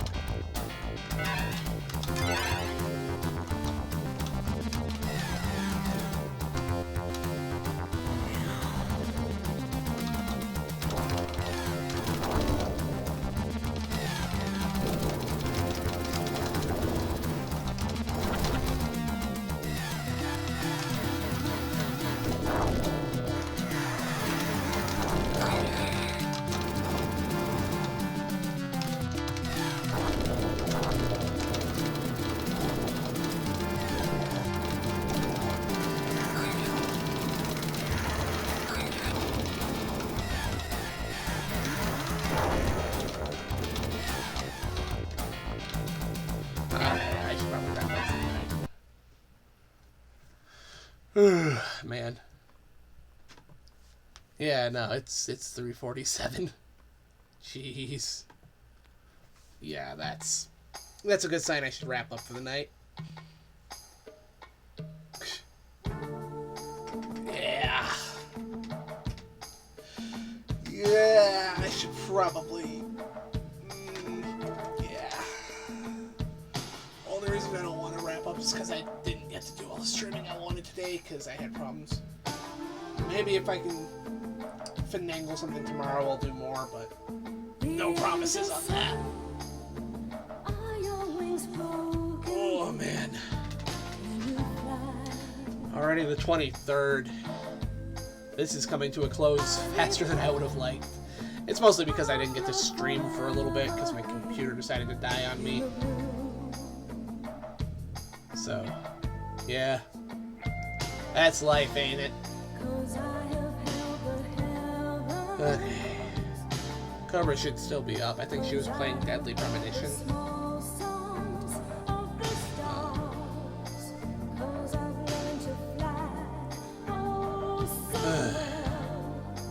Man, it would have been nice if today had actually more according to plan, but that's life, ain't it? That is what makes life.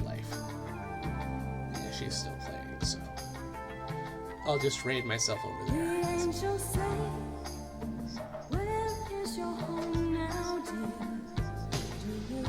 Okay.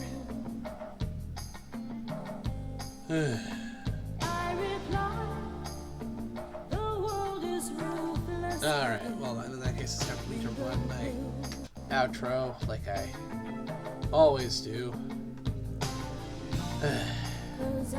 I won't promise I'll be back tomorrow, but maybe I will be.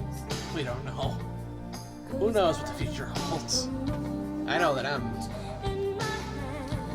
gotta try to get 1cc at some point. It just wasn't gonna happen tonight. So we'll see about that. 8 hours of streaming. At least I got a decent amount of gaming in. Anyway, yeah, it's time for me to say goodbye. So this has been Quinn Michael from Shaggy Studios, last survivor of the USCS Turtle or some shit. Signing off. Like it or not, I'll be back next time. Good night, everybody.